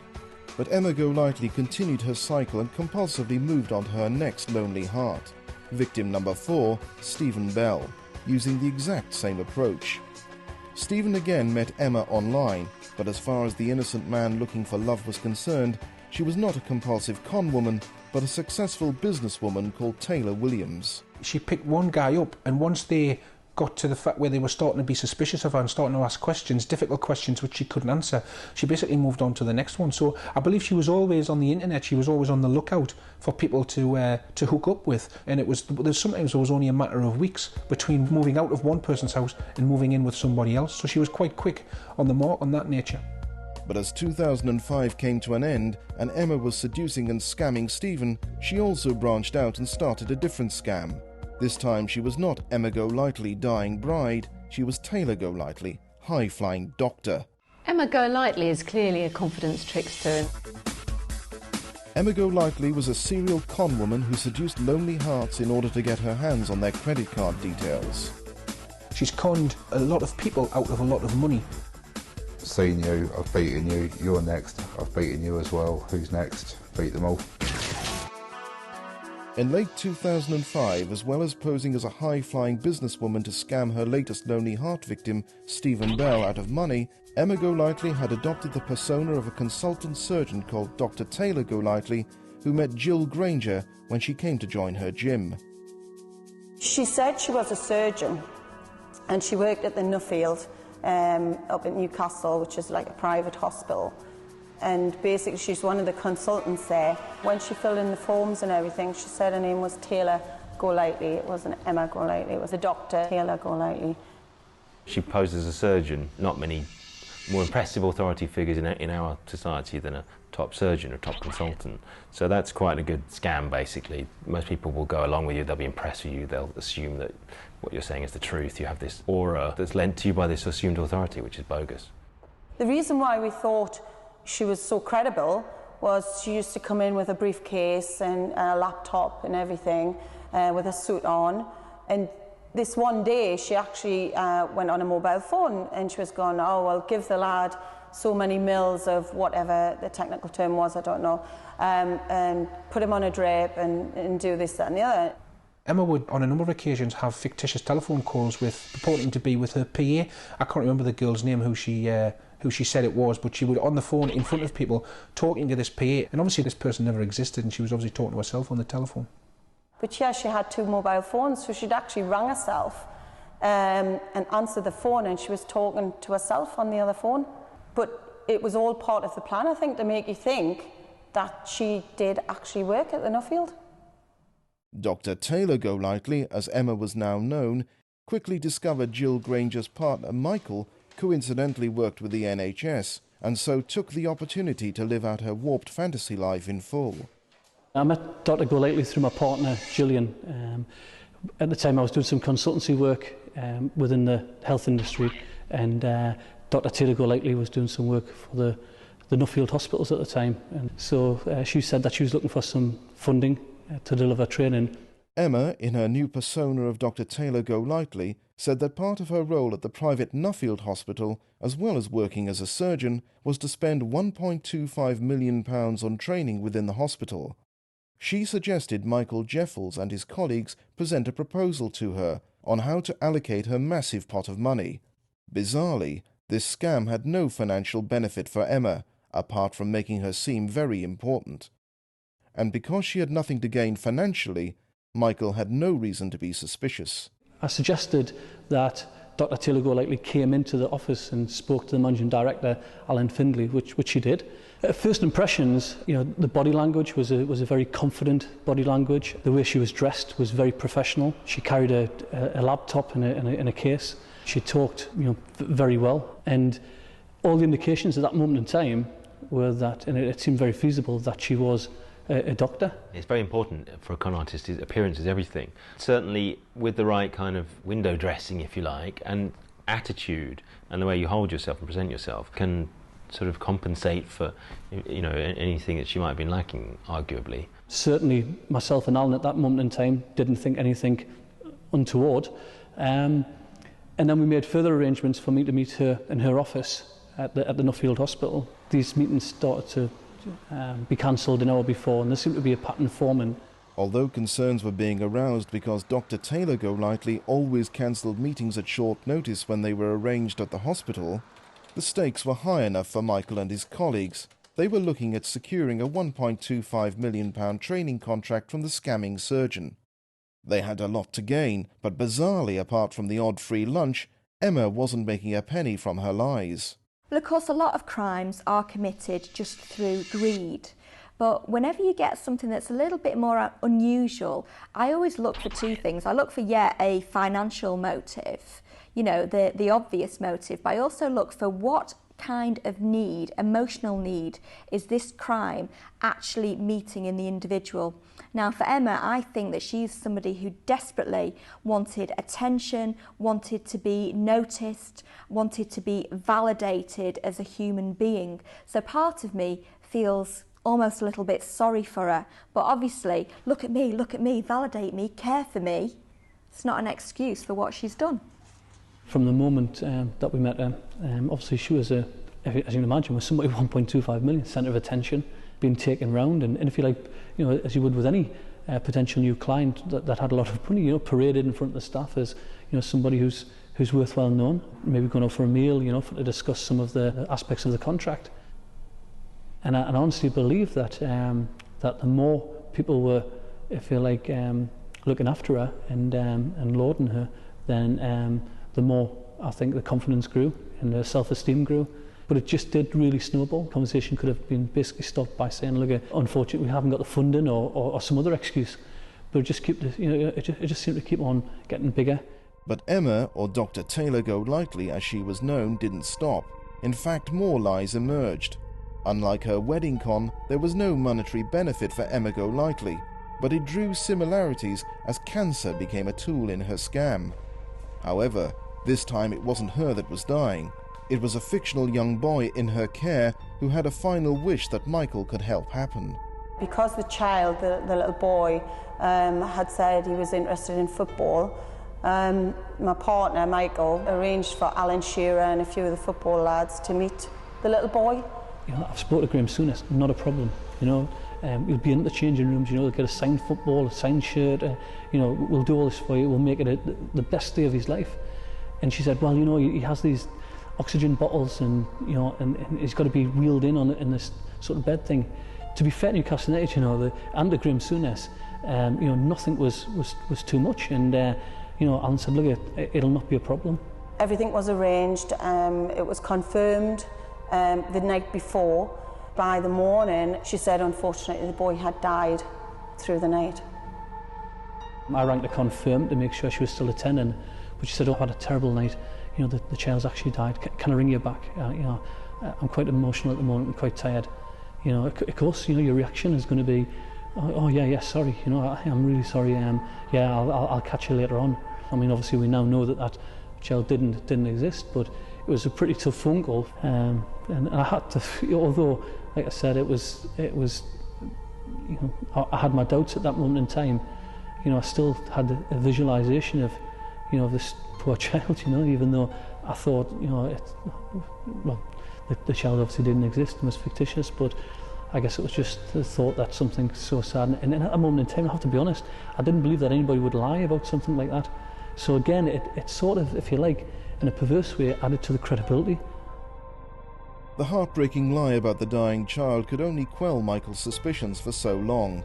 The fake funds Emma was tempting him with kept growing, and as appealing as the vast sums were, he couldn't help but become suspicious. Initially there was 1.25 million that she had for funding, then it increased to 1.5 million, and then it increased to 1.75 million. It seemed that every time she opened a drawer there was another £250,000. So I was just hoping that she kept opening a lot of drawers, and there was even more funding that was going to be found. But at that moment in time, alarm bells started to ring for me. I decided to try to find out a little bit about Taylor. I went to the Nuffield Hospital. I went to the main reception and asked for Dr. Taylor Golightly, and the receptionist said, I'm sorry, there's nobody with that name here. I said, there must be, we're accessing some funding for you. We're going to be delivering some NVQ training. She said, no, definitely not. I'll check on the register. There's no Taylor Golightly here. But I said, could you just double check to see if there's anywhere on any of the registers? And this lady, bless her, she went through the whole files, and we were probably there about 15, 20 minutes. And she said, no, there's definitely 100% nobody with that name that actually has ever worked in this hospital or any other hospitals that belong to the Nuffield. So we rang the police. Michael had turned detective and contacted the police, but he wasn't alone. Months after being conned, Andrew Norris and Colin Fitton, Emma Golightly's second and third Lonely Hearts victims, had decided they weren't going to suffer in silence anymore. They also complained to the police about Emma Golightly's disturbing behaviour. A gentleman by the name of Andrew Norris, who lives in Northumberland, reported that he'd had some fraudulent transactions on his credit card, and they'd been committed by giving us the name of Emma Golightly. So we started looking into that offence, identified who Emma was, and picked up where she lived in the Walker area of Newcastle, and then we followed it up from there. Following on from that, there'd already been a report of a similar incident by a gentleman by the name of Colin Fitton, who'd made similar allegations about Emma, and someone else was investigating that. So when we got the one in from the gentleman in Northumberland, we married the two up, and then we obviously went to try and have a chat with her. The claims of Emma Golightly's twisted personas and criminal behaviour were now being investigated.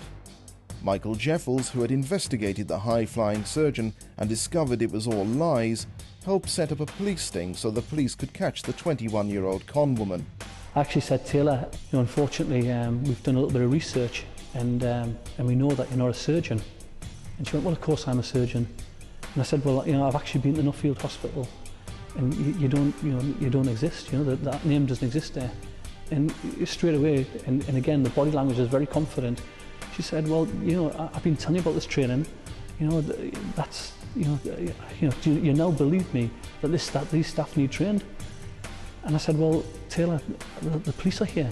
And she went, oh, and the police came in and they said, can we have your name? She said, Dr. Taylor Golightly. They went, can we have your name again? She went, Dr. Taylor Golightly. And he says, the sergeant said, look at Emma, we're going to ask you one more time, is your name Emma Golightly? She went, yes. And the next thing we knew, she was obviously being escorted off the premises, very discreetly. About probably a couple of hours later, I had a phone call from the police officer who said that she was actually in a cell at the minute, but that the police psychologist had turned around and said that they felt that they couldn't interview her alone, so it asked for the parents for to come down. So I believe her parent and her grandmother came down. And obviously they came back to us and said, look, do you want to prosecute? Because she'd obviously joined the gym on a membership, which, to be honest, the check had bounced.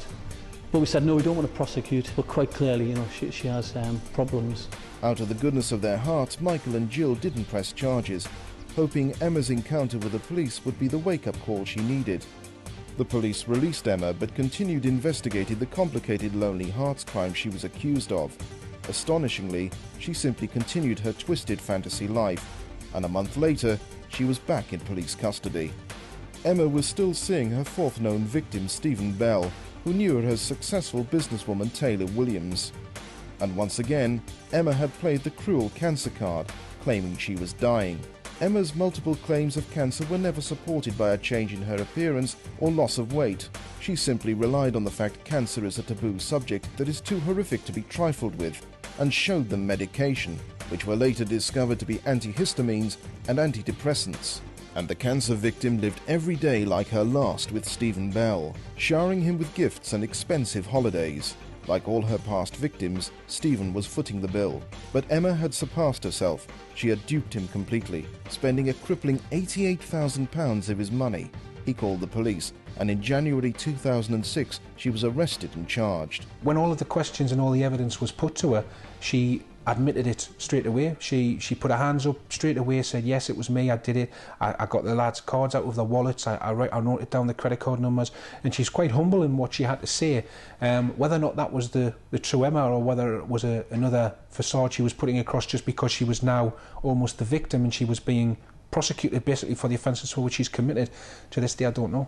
In the current climate, she had to be bailed because we had to get a decision from the CPS for authority to prosecute her. She came back to the police station. She was charged, I think, with 14 or 15 offences of deception, which I think came to a total of somewhere in the region of £170,000 worth of offences for which she'd been committed. Whilst she was on bail awaiting sentence, I got a call from a policeman in Wallsend asking about her, and it transpired that she was at it again. Released on bail with a trial pending wasn't enough to deter Emma's compulsion to con and humiliate the men she met online. She met victim number 5, Richard Sutherland, and the same pattern emerged. It materialised she had secretly spent £3,000 on Richard Sutherland's credit card. She'd befriended a gentleman by the name of Sutherland who lived in the Gateshead area of Tyneside, and basically she'd given him a £500 cheque for household expenses. Apparently she was lodging there. That cheque turned out to be a stolen chequebook from her mother's chequebook, and she was later arrested at her home address. It transpired that she'd been living at the Jesmond Dean Hotel, and she'd been paying for all these nights in accommodation and food with Mr Sutherland's credit cards. And more of Emma's past victims were coming forward, delaying the trial. The case was transforming into an epic fraud case of unbelievable proportions. Emma was facing over 100 charges, had stolen and spent £250,000, and the police now knew of at least 5 Lonely Hearts victims. By September 2006, there was a hearing set for the end of the year. Emma was pleading guilty to her crimes against the heartbroken and financially devastated victims. But despite accepting her guilt, Emma still incredibly moved on to another unsuspecting Lonely Heart. Her 6th and final victim, Stephen Keenan. I came into contact with Emma through the personal ads in the local paper. I was doing night shift security, so I wasn't going out that much. Needed a woman, so just followed it up and she replied to me ad. First met for a drink with a meal. I thought she wasn't like the best looking woman, but getting to know her even on that first meeting just more than made up for it. I thought she had like top personality in the world. I thought I was punching above my weight because she seemed like really intellectual, well dressed, well paid. And she told me she was a web designer on 60 grand a year. What I really found attractive about her was she was like an absolute diamond in personality, and my friends and family all liked her as well. That's generally one of the most important things. They absolutely loved her from the outset. She's so put on the front of being so good with people. I mean, the professions that they've got between them is like really diverse, but she could talk to every one of them on their level. People even said she was too good for me, dare I say it, like with what she was doing. I mean, like university at 16, educated in America. The personification of the perfect girlfriend, Emma was a consummate con artist when it came to getting money from her lovers. Simultaneously believable that she was successful, but that she was also having bank trouble and needed to borrow cash. Her dad was a millionaire living in London, so she'll borrow a couple of £100,000 off me, or not 100,000, 100 or £1,000. Then when I saw a couple of weeks later, she'd say, oh, my dad only had 300-400 quid or whatever, give me it back, but not all of it. Always less than half, so because she's paid some back, I'd lend her some more when she asked and I'll get a bit more back. So the money she got out of me, it wasn't in one lump sum, it was like gradually accumulated. But now, apart from that, I bought her gifts left, right and centre. I think without exception, all of the guys who were scammed by Emma were completely taken in by her. One guy in particular who I spoke to just couldn't believe how, in his words, how gullible he'd been, how he'd been taken in completely by the lies and the deceit which she'd spun, and how she'd managed to cover up the tracks of their credit card transactions being used to fund the lifestyle which she was promising them and almost delivering to a certain extent. Emma had a variety of ways to keep the men in her life interested. The texts I used to get off her quite often were quite explicit. We didn't actually consummate the relationship for quite a while, but now she was regularly sending me filthy texts and pictures. The texts were a compensation for the lack of sex life, as Emma claimed she had been involved in abusive relationships in the past. And this, it seems, worked its magic, as it drove Stephen to prove he was not out to hurt Emma, and he was serious and committed to their relationship. Took things slowly, then after a couple of months, she said that she loved me. I bought her a diamond and platinum engagement ring, proposed to her. She came across as really happy, she said yes. Started crying. I thought, right, that's it, this is the rest of my life sorted. Emma Golightly was very much living in the moment. In 2 short years, Emma Golightly serially conned at least 6 men out of £250,000. She was very calculated in the way that she targeted these men. She was like a comedian, she just put on a front to please whoever she spoke to. The dream husband, the wonderful wedding, and she wanted it now. And she used these guys' credit cards to facilitate that. It was always going to fall around about her ears. In December 2005, Stephen was head over heels in love and engaged to Emma Golightly. But little did Stephen know that he was simply the latest in a long line of victims Emma had cruelly, callously and systematically preyed upon for the last 2 years. Undeterred by the fact that she was on bail and was awaiting a court date for sentencing, Emma callously continued with her usual con and inevitably brought cancer into her relationship with her victim. Only this time, her fictional use of cancer was even more disturbing and unnerving than her usual cancer con. She rang me one night when I was meant to be going out with the lads, in tears, saying, "Oh, my mum's just died of cancer." She told me her mum was in hospital beforehand, but no, I just didn't expect it. I was there for all the time, but she said she didn't want a sympathy card. She said that she'd already got too many of them and she wanted to try and move on as soon as possible, which I could understand because I know people deal with grief in different ways. But then when I actually went round there and met her stepmother, I later found out that was her mum. Now, most of us would not lie about the death of a relative, and we would not lie about cancer. We would be inhibited against that. It's just not something that we would feel it was acceptable to do. Now, she did this routinely, and I think certainly a lot of it was to do with gaining sympathy, gaining attention, and being cared for. So her emotional needs were being met by her lies, as well as her financial needs. I mean, she even told me she had a scare for throat cancer, but all of her big lies evolved around cancer in one way or another. She either had it, somebody she knew had it, her mum died of it.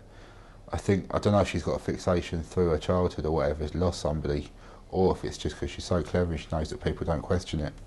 But everything was around the cancer. Busy supporting his seemingly grieving fiancée, Stephen Keenan was unaware that his con artist wife-to-be had been arrested and charged for conning and fleecing her past lovers.